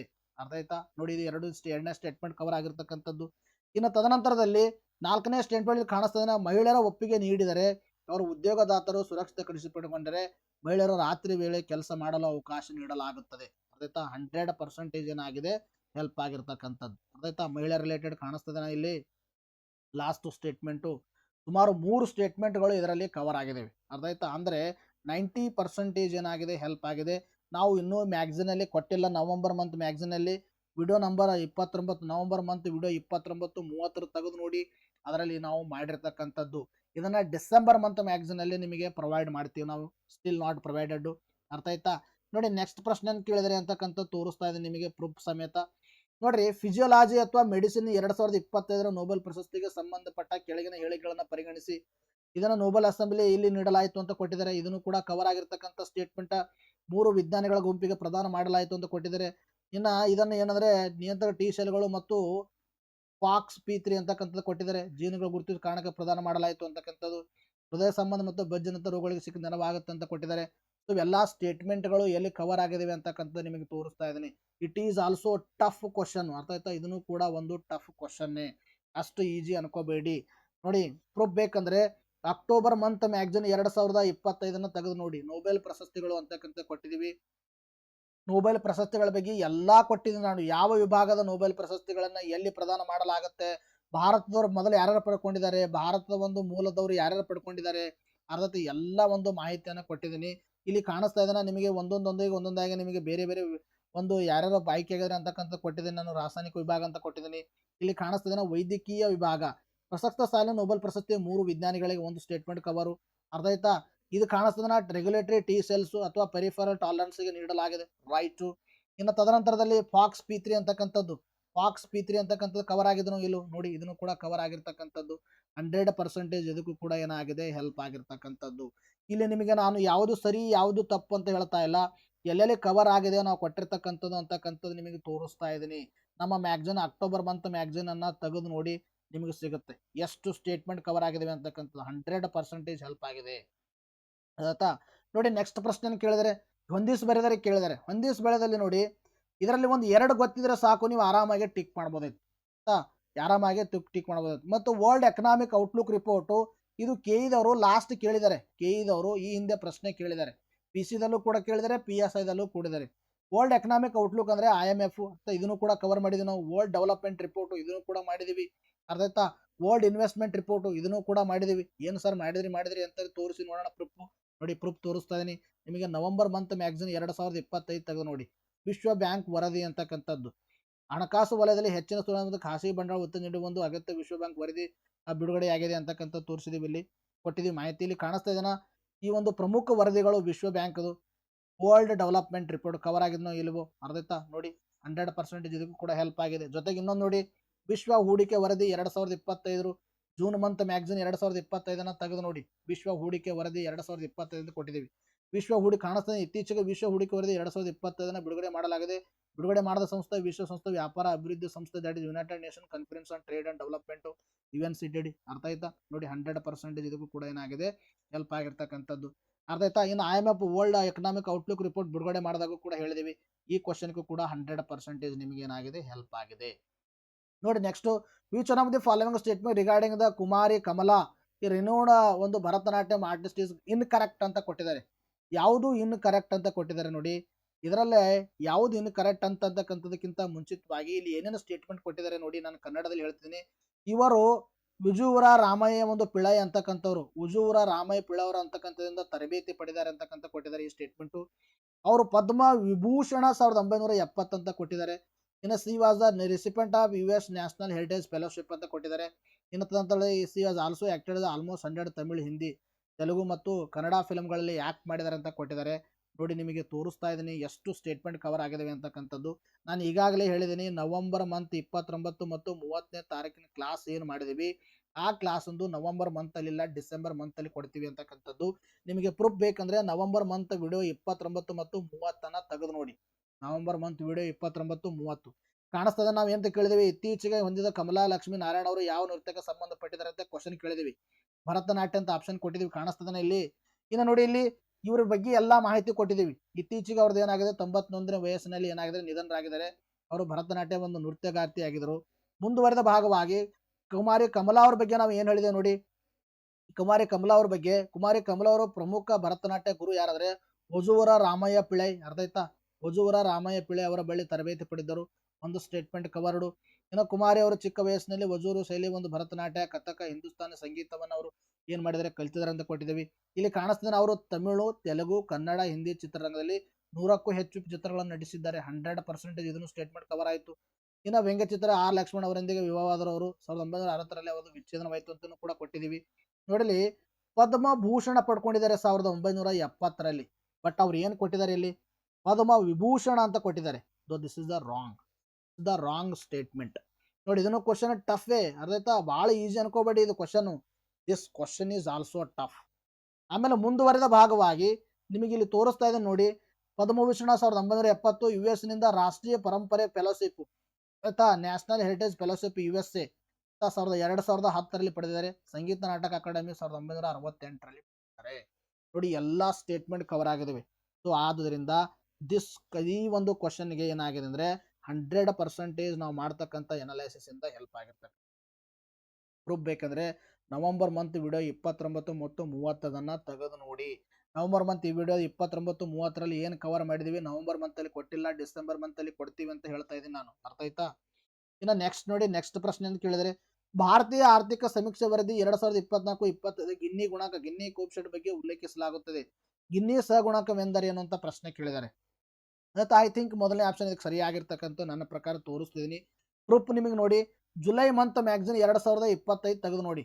ಭಾರತ ಜಾಗತಿಕ 4ನೇ ಅತ್ಯಂತ ಸಮಾನ ರಾಷ್ಟ್ರವಾಗಿದೆ ಅಂತಕ್ಕಂಥದ್ದು, ಅರ್ಥ ಆಯ್ತಾ. ನೋಡಿ, ಇಲ್ಲಿ ಗಿನ್ನಿ ಇತ್ತೀಚೆಗೆ ವಿಶ್ವ ಬ್ಯಾಂಕ್ ವರದಿ ಪ್ರಕಾರ ಭಾರತ ಗಿನ್ನಿ ಸೂಚ್ಯಂಕ 25 ಜಾಗತಿಕ 4 ಸಮಾನ ರಾಷ್ಟ್ರವಾಗಿ ಸ್ಥಾನ ಪಡೆದಿದೆ ಅಂತ ಇಲ್ಲಿ ಮಾಹಿತಿ ಕೊಟ್ಟಿದ್ದೀನಿ. ಜೊತೆಗೆ ಮುಂದುವರೆದ ಭಾಗವಾಗಿ ಗಿನ್ನಿ ಕೋಎಫಿಷಿಯಂಟ್ ಬಗ್ಗೆ ಕವರ್ ಮಾಡಿದೀವಿ, ಲಾರೆಂಜ್ ಕರ್ವ್ ಬಗ್ಗೆ ಕೊಟ್ಟಿದ್ದೀನಿ. ಅರ್ಥ ಆಯ್ತಾ? ನೋಡಿ ಇಲ್ಲಿ ಇದು ಒಂದು ರಾಷ್ಟ್ರದ ಜನಸಂಖ್ಯೆಯಾದಂಥ ಆದಾಯ ವಿತರಣೆ ಮತ್ತು ಸಂಪತ್ತಿನ ವಿತರಣೆ ಅಳೆಯುವ ಮೂಲಕ ರಾಷ್ಟ್ರೀಯ ಆದಾಯ ಅಸಮಾನತೆಯನ್ನು ಮಾಡುತ್ತೆ, ಲೆಕ್ಕಾಚಾರ ಮಾಡುತ್ತೆ.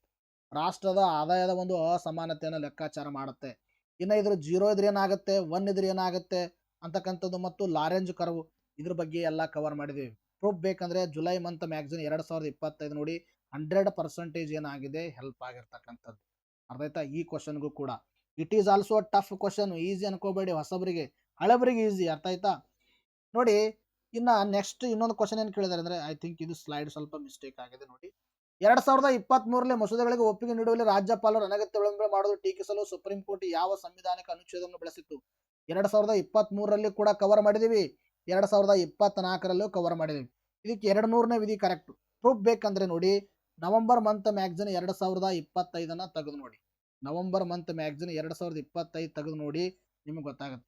ಸರ್ ಏನ್ ನವೆಂಬರ್ ತಿಂಗಳಲ್ಲಿ ಅತಿ ಹೆಚ್ಚಾಗಿ ಕೇಳಿದಾರೆ ಅಂತ ರೀಸೆಂಟ್ ಮಂತ್ ಓದಾಕ್ ಹೋಗಬೇಡಿ. ನೀವು ಜನವರಿಯಿಂದ ಓದಿ. ಅರ್ಥ ಆಯ್ತಾ? ಜನವರಿಯಿಂದ ಓದಿ ಎಲ್ಲಾ ಮ್ಯಾಗಝಿನ್ಸ್ ಗಳನ್ನ. ಯಾಕಂದ್ರೆ ಮುಂದೆ ನಾನ್ ಹೆಚ್ಚಿಗೆಗೆ ನಿಮ್ಗೆ ಹಿಂದಿಂದ ಕೇಳಬಹುದು. ಈಗ ರೀಸೆಂಟ್ ಇರೋದು ಕೇಳಿದಾರೆ, ಮತ್ತೆ ನಾನ್ ಹೆಚ್ಚಕ್ಕೆ ಏನ್ ಮಾಡ್ತಾರ, ಹಿಂದಿಂದ ಕೇಳಬಹುದು. ಜನವರಿಯಿಂದ ಕಂಪಲ್ಸರಿ ನೀವು ಓದ್ಬೇಕು. ನೋಡಿ ಪ್ರೂಫ್ ಕಾಣಿಸ್ತಾ ಇದನ್ನ 200ನೇ ವಿಧಿ ಸಂಬಂಧಿಸಿದ ಸುಪ್ರೀಂ ಕೋರ್ಟ್ ಮಹತ್ವದ ತೀರ್ಪು ಅಂತಕ್ಕಂಥದ್ದು ಇಲ್ಲಿ ಕಾಣಿಸ್ತಾ. ರಾಜ್ಯಗಳ ವಿಧಾನಸಭೆ ಅಂಗೀಕರಿಸಿದ ಮಸೂದೆಗಳ ಅಂಕಿತ ಹಾಕುವುದಕ್ಕೆ ರಾಜ್ಯಪಾಲರು ಹಾಗೂ ರಾಷ್ಟ್ರಪತಿಯವರಿಗೆ ಕಾಲಮಿತಿ ನಿಗದಿ ಮಾಡುವಂತಿಲ್ಲ ಎಂದು ಸುಪ್ರೀಂ ಕೋರ್ಟ್ ಮಹತ್ವದ ತೀರ್ಪು ನೀಡಿದೆ. ಈ 200ನೇ ವಿಧಿಯಲ್ಲಿ ಏನೇನು ಕೊಟ್ಟಿದ್ದಾರೆ ಅಂತಕ್ಕಂಥದ್ದು ಇನ್ ಡೆಪ್ತ್ ಆಗಿ ಕೊಟ್ಟಿದೀವಿ ನಾವು. ನವೆಂಬರ್ ಮಂತ್ ಮ್ಯಾಗಝಿನ್ 2025 ತೆಗೆದು ನೋಡಿ. ನೋಡಿ ಕೆಳಗಿನ 2 ಹೇಳಿಕೆಗಳು ನೀಡಲಾಗದ ಒಪ್ಪಂದ ಪ್ರತಿಪಾದನೆ ಎನ್ನುವುದನ್ನು ಕಾರಣ ತಿಳಿಸಿ ಅಂತ ಕೇಳಿದರೆ, ಅಲ್ಪಸಂಖ್ಯಾತರ ಸಂವಿಧಾನದ ಹಕ್ಕುಗಳನ್ನು ಕಾಪಾಡಲು ರಾಷ್ಟ್ರೀಯ ಅಲ್ಪಸಂಖ್ಯಾತರ ಆಯೋಗವನ್ನು ಸ್ಥಾಪಿಸಲಾಯಿತು. ಆಯೋಗವು ಅಲ್ಪಸಂಖ್ಯಾತರ ಕಲ್ಯಾಣಕ್ಕೆ ಸಂಬಂಧಿಸಿದ ನೀತಿಗಳನ್ನು ನೇರವಾಗಿ ಅನುಷ್ಠಾನಗೊಳಿಸುತ್ತದೆ. ಸರ್ ಇದು ರೈಟ್ ಇದೆ, ಬಟ್ ಇದು ತಪ್ಪಾಗಿರ್ತಕ್ಕಂಥದ್ದು. ಸಂವಿಧಾನಿಕ ಹಕ್ಕುಗಳನ್ನು ಜಾರಿಗೊಳಿಸೋಕೆ ಇದು ಸ್ಥಾಪನೆ ಮಾಡಿಲ್ಲ. ಅರ್ಥ ಆಯ್ತಾ? ಆದ್ರೆ ಅವರ ವೆಲ್ಫೇರ್ಗೋಸ್ಕರ ಸ್ಥಾಪನೆ ಮಾಡಿರ್ತಕ್ಕಂಥದ್ದು. ನಿಮಗೆ ತೋರಿಸ್ತಾ ಇದ್ದೀನಿ ನೋಡಿ ಇಲ್ಲಿ ಪ್ರೂಫ್ ಬೇಕಂದ್ರೆ.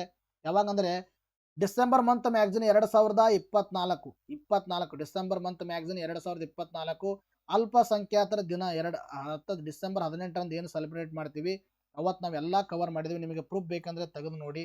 ಅರ್ಥ ಆಯ್ತಾ? ಇಲ್ಲಿ ಕಾಣಿಸ್ತಾ ಇದನ್ನ ನಿಮಗೆ ಅಲ್ಪಸಂಖ್ಯಾತರ ರಾಷ್ಟ್ರೀಯ ಆಯೋಗ ಕಾಯ್ದೆ 1992ರಲ್ಲಿ ಅಧಿಕಾರವನ್ನು ನೀಡಲಾಗಿದೆ. ಅಲ್ಪಸಂಖ್ಯಾತ ರಾಷ್ಟ್ರೀಯ ಆಯೋಗ ಅಂದ್ರೆ ಇದು ಶಾಸನಬದ್ಧ ಸಂಸ್ಥೆ. ಭಾರತ ಸಂವಿಧಾನದ ಆರ್ಟಿಕಲ್ 30 ಮತ್ತು 29 ಅಲ್ಪಸಂಖ್ಯಾತರಿಗೆ ಸಂಬಂಧಪಟ್ಟಿವೆ. 2 ವಿಧದ ಅಲ್ಪಸಂಖ್ಯಾತರಿದ್ದಾರೆ ಅಂತಕ್ಕಂಥದ್ದು ಕೊಟ್ಟಿದ್ದೀವಿ. ಅರ್ಥ ಆಯ್ತಾ? ಇನ್ನು ಅಲ್ಪಸಂಖ್ಯಾತರ ರಾಷ್ಟ್ರೀಯ ಆಯೋಗ ಬಗ್ಗೆನೂ ಕೂಡ ಮಾಹಿತಿ ಕೊಟ್ಟಿದ್ದೀವಿ. 1992ರ ಕಾಯ್ದೆ ಮುಖಾಂತರ ಸ್ಥಾಪನೆ ಆಗಿದೆ ಅಂತಕ್ಕಂಥದ್ದು ಕೂಡ ಮಾಹಿತಿ ಕೊಟ್ಟಿದ್ದೀವಿ. ಇದಕ್ಕೂ ಕೂಡ ಏನಾಗಿದೆ 100% ಹೆಲ್ಪ್ ಆಗಿರ್ತಕ್ಕಂಥದ್ದು. ಪ್ರೂಫ್ ಬೇಕಂದ್ರೆ ಡಿಸೆಂಬರ್ ಮಂತ್ ಮ್ಯಾಗಝಿನ್ 2024 ತೆಗೆದು ನೋಡಿ. ಇನ್ನು ನೋಡಿ ಪೂರ್ವದತ್ತ ನೋಡು ಎಂಬುದು ಪೂರ್ವದತ್ತ ಕ್ರಿಯಾಶೀಲವಾಗುವ ನೀತಿಯಾಗಿ ಬದಲಾಗುವುದರ ಪ್ರಮುಖ ಉದ್ದೇಶವೇನು? ಆಕ್ಟ್ ಈಸ್ಟ್ ಪಾಲಿಸಿಯನ್ನ ಆಕ್ಟ್ ಈಸ್ಟ್ ಅದತ್ತ ಈ ಒಂದು ನಿಮಗೆ ಇಂಗ್ಲಿಷ್ನಲ್ಲಿ ಏನಾಗಿದೆ ಅಂತಕ್ಕಂಥದ್ದನ್ನ ನೋಡ್ತಾ ಹೇಳ್ತಾ ಇದ್ದೀನಿ ನಾನು. ಅರ್ಥ ಆಯ್ತಾ? ಅದು ಏನಂದ್ರೆ ಇಂಗ್ಲಿಷ್ನಲ್ಲಿ ಕ್ವಶನ್ ಇರಬೇಕಾಗಿತ್ತು. ಲುಕ್ ಈಸ್ಟ್ ಪಾಲಿಸಿಯನ್ನ ಆಕ್ಟ್ ಈಸ್ಟ್ ಪಾಲಿಸಿಯಾಗಿ ಕನ್ವರ್ಟ್ ಆಗಿದೆ. ಲುಕ್ ಈಸ್ಟ್ ಪಾಲಿಸಿಯನ್ನ ಆಕ್ಟ್ ಈಸ್ಟ್ ಪಾಲಿಸಿಯಾಗಿ ಕನ್ವರ್ಟ್ ಮಾಡಿದರೆ ಇದರ ಉದ್ದೇಶ ಏನಂದ್ರೆ ಲಾಸ್ಟ್ ಆಪ್ಷನ್ ಇದಕ್ಕೆ ಸರಿಯಾಗಿದ್ದು. ಯಾವಾಗ ಕವರ್ ಮಾಡಿದೀವಿ ಅಂತಕ್ಕಂಥ ನಿಮಗೆ ತೋರಿಸ್ತಾ ಇದೀನಿ. ಪ್ರೂಫ್ ಬೇಕಂದ್ರೆ ಅಕ್ಟೋಬರ್ ಮಂತ್ ಮ್ಯಾಗಝಿನ್ 2025 ತೆಗೆದು ನೋಡಿ. 47ನೇ ಆಸಿಯಾನ್ ಶೃಂಗಸಭೆ, ಇದು ಆಸಿಯಾನಿಗೆ ಸಂಬಂಧಪಟ್ಟಿರ್ತಕ್ಕಂಥದ್ದು. ಅರ್ಥ ಆಯ್ತಾ? ಆಸಿಯಾನಿಗೆ ಸಂಬಂಧಪಟ್ಟಿರ್ತಕ್ಕಂಥ ಇಶ್ಯೂ ಆಗಿದ್ರಿಂದ ಎಲ್ಲಾ ಕವರ್ ಮಾಡಿದೀವಿ. 47 ಆಸಿಯಾನ್ ಶೃಂಗಸಭೆ, ಈಸ್ಟ್ ಏಷ್ಯಾ ಸಮ್ಮಿತ್ ಬಗ್ಗೆ ಕವರ್ ಮಾಡಿದೀವಿ. ಅರ್ಥ ಆಯ್ತಾ? ಈಸ್ಟ್ ಏಷ್ಯಾ ಸಮ್ಮಿತ್ 18 ರಾಷ್ಟ್ರಗಳನ್ನು ಒಳಗೊಂಡಿದೆ ಅಂತಕ್ಕಂಥದ್ದು. ಅದತ್ತ ಡೈಲಾಗ್ ಪಾರ್ಟ್ನರ್ ಯಾರು ಅಂತಕ್ಕಂಥದ್ದು ಕೊಟ್ಟಿದ್ದೀನಿ. ಇಲ್ಲಿ ಕಾಣಿಸ್ತಾನೆ Bharat look east policy 1991 act east ಪಾಲಿಸಿಯಾಗಿ ಪರಿವರ್ತನೆಗೊಂಡಿದೆ. ಇದು ಆರ್ಥಿಕ ಮತ್ತು ಸಾಂಸ್ಕೃತಿಕ ಏಕೀಕರಣವನ್ನು ಬಲಪಡಿಸುತ್ತೆ. ಎಲ್ಲಿ? ಈ ಒಂದು ಆಸಿಯಾನ್ ರಾಷ್ಟ್ರಗಳಲ್ಲಿ 100% ಇದಕ್ಕೂ ಕೂಡ ಹೆಲ್ಪ್ ಆಗಿರ್ತಕ್ಕಂಥದ್ದು ನಾವು ಮಾಡಿರ್ತಕ್ಕಂಥ ಎನಾಲೈಸಿಸ್ ಇಂದ. ಅರ್ಥ ಆಯ್ತಾ? ನೋಡಿ ನೆಕ್ಸ್ಟ್ ಪ್ರಶ್ನೆ, ಕೆಳಗಿನ ಜಾಗತಿಕ ಘಟನೆಗಳನ್ನು ಸರಿಯಾದ ಕಾಲಾನುಕ್ರಮದಲ್ಲಿ ಜೋಡಿಸಿ ಅಂತ ಕೊಟ್ಟಿದ್ದಾರೆ. ಅಜೆಂಡಾ 21 ಇದು ಆರ್ತ್ ಸಮ್ಮಿತ್ತು. ಅರ್ಥ ಆಯ್ತಾ? 1992.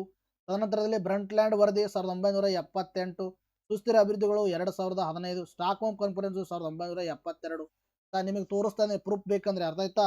ನೋಡಿ ಪ್ರೂಫ್ ಬೇಕಂದ್ರೆ ಜೂನ್ ಮಂತ್ ಮ್ಯಾಗಝಿನ್ 2025 ತೆಗೆದು ನೋಡಿ. ವಿಶ್ವ ಪರಿಸರ ದಿನದಂದು ಸ್ಟಾಕ್ಹೋಮ್ ಕಾನ್ಫರೆನ್ಸ್ 1972 ಅಲ್ವಾ? ಇನ್ನು ತದನಂತರದಲ್ಲಿ ನಿಮಗೆ ಜೂನ್ ಮಂತ್ ಮ್ಯಾಗಝಿನ್ 2025 24 ಎರಡೂ ತೆಗೆದು ನೋಡಿ. ಅರ್ಥ ಆಯ್ತಾ? ಸಸ್ಟೈನೇಬಲ್ ಡೆವಲಪ್ಮೆಂಟ್ ಸೊಲ್ಯೂಷನ್ ನೆಟ್ವರ್ಕ್ ಅಂತಕ್ಕಂಥ ಕೊಟ್ಟಿದ್ದೀವಿ. ಸಸ್ಟೈನೇಬಲ್ ಡೆವಲಪ್ಮೆಂಟ್ ರಿಪೋರ್ಟ್ ಬಿಡುಗಡೆ ಆದಕ್ರ ಈ ಮಾಹಿತಿಯನ್ನು ಕವರ್ ಕೊಟ್ಟಿದ್ದೀವಿ. ಕಾಣಿಸ್ತೇನೆ ಸುಸ್ಥಿರ ಅಭಿವೃದ್ಧಿ ಅಂತಕ್ಕಂಥದ್ದು. ಇದರಲ್ಲಿ ಈ ಒಂದು ಸುಸ್ಥಿರ ಅಭಿವೃದ್ಧಿ ಒಂದು ವ್ಯಾಖ್ಯಾನ ಕೊಟ್ಟವರು ಬ್ರಂಟ್ಲ್ಯಾಂಡ್ ಕಮಿಷನ್ ಅಂತಕ್ಕಂಥದ್ದು ತನ್ನ ವರದಿಯನ್ನು 1987 ಇದು ನಾನಿಲ್ಲಿ 78 87 ಕಾಣಿಸ್ತಾ ಇದೆನಾ? ಬ್ರಂಟ್ಲ್ಯಾಂಡ್ ಒಂದು ಕಮಿಷನ್ ಕೂಡ ಕೊಟ್ಟಿದ್ದೀವಿ. ಇನ್ನು 2015ರಲ್ಲಿ ಈ ವಿಶ್ವಸಂಸ್ಥೆ ಅಳವಡಿಸಿಕೊಂಡಿದೆ ಯಾವುದು? ಸುಸ್ಥಿರ ಗುರಿ ಅಭಿವೃದ್ಧಿ ಗುರಿಗಳನ್ನ ನೋಡಿ. 100% ಇದಕ್ಕೂ ಕೂಡ ಏನಾಗಿದೆ? ಹೆಲ್ಪ್ ಆಗಿರ್ತದೆ. ಅರ್ಥ ಆಯ್ತಾ? ಇನ್ನು ಅರ್ಥ ಸಮಿತಿ ಬಗ್ಗೆ ಕವರ್ ಮಾಡಿಲ್ಲ ಸರ್ ಅಂತ ನೀವು ಅನ್ಬೋದು. ಅಜೆಂಡಾ 21 ಇದನ್ನು ಕೂಡ ಕವರ್ ಮಾಡಿದೀವಿ. ನಮ್ಮ ಕಂಟಿನ್ಯೂಸ್ ಯಾರು ರೆಗ್ಯುಲರ್ ಸ್ಟೂಡೆಂಟ್ಸ್ ಇದ್ದಾರೆ ಅವ್ರಿಗೆ ಗೊತ್ತಾಗ್ತಾ ಇರುತ್ತೆ, ಎಸ್ ಸರ್ ಇದನ್ನು ಕವರ್ ಮಾಡಿದ್ದಾರೆ ಅಂತಕ್ಕಂಥದ್ದು. ಅರ್ಥ ಆಯ್ತಾ? ಏನಾಗಿದೆ? 100% ನಿಮಗೆ ಹೆಲ್ಪ್ ಆಗಿರ್ತಕ್ಕಂಥದ್ದು. It is also a tough question. ಇನ್ನು ನೆಕ್ಸ್ಟ್ ಪ್ರಶ್ನೆ ಅಂತ ಕೇಳಿದಾರೆ ನೋಡಿ. ಈ ಕೆಳಗಿನ ಹೊಂದಿಸಿ ಬರ್ರಿ ಅಂತ ಕೊಟ್ಟಿದ್ದಾರೆ. ಒಂದು ಕಡೆ ಸಾರ್ ಕೊಟ್ಟಿದ್ದಾರೆ, ಆಸಿಯಾನ್ ಕೊಟ್ಟಿದ್ದಾರೆ, ಓಪಿಯಾ ಕೊಟ್ಟಿದ್ದಾರೆ, ಯುರೋಪಿಯನ್ ಯೂನಿಯನ್ ಅಂತ ಕೊಟ್ಟಿದ್ದಾರೆ. ಅರ್ಥ ಆಯ್ತಾ? ನೋಡ್ರಿ ಇಲ್ಲಿ ಯಾವುದು ಸರಿ ಅಂದ್ರೆ ಇಲ್ಲಿ ಇದಕ್ಕೆ ಓಪೆಕ್ ಇದಕ್ಕೆ ಸರಿ. ಇನ್ನು ಆಸಿಯಾನ್ ಅಂದ್ರೆ ಆಗ್ನೇಯ ಇದು, ಆಮೇಲೆ ತದನಂತರ ಸಾರ್ಕ್ ಅಂದ್ರೆ ದಕ್ಷಿಣ ಏಷ್ಯಾದಲ್ಲಿ, ಇನ್ನು ಯು ಎ ಅಂದ್ರೆ ಯುರೋಪಿಯನ್ ರಾಜಕೀಯ ಮತ್ತು ಆರ್ಥಿಕ ಏಕೀಕರಣ. ಈ ತರ ಇದಕ್ಕೆ ಸರಿಯಾಗಿರ್ತಕ್ಕಂಥದ್ದು. ನಾವು ಯಾವಾಗ ಕವರ್ ಮಾಡಿದೀವಿ ಅಂತಕ್ಕಂಥ ಪ್ರೂಫ್ ಸಮೇತ ತೋರಿಸ್ತಾ ಇದೆ ನಿಮಗೆ. October month magazine 2025 association of south Asian Nations ASEAN ಬಗ್ಗೆ ಕವರ್ ಮಾಡಿದೀವಿ. ಅರ್ಥ ಆಯ್ತಾ?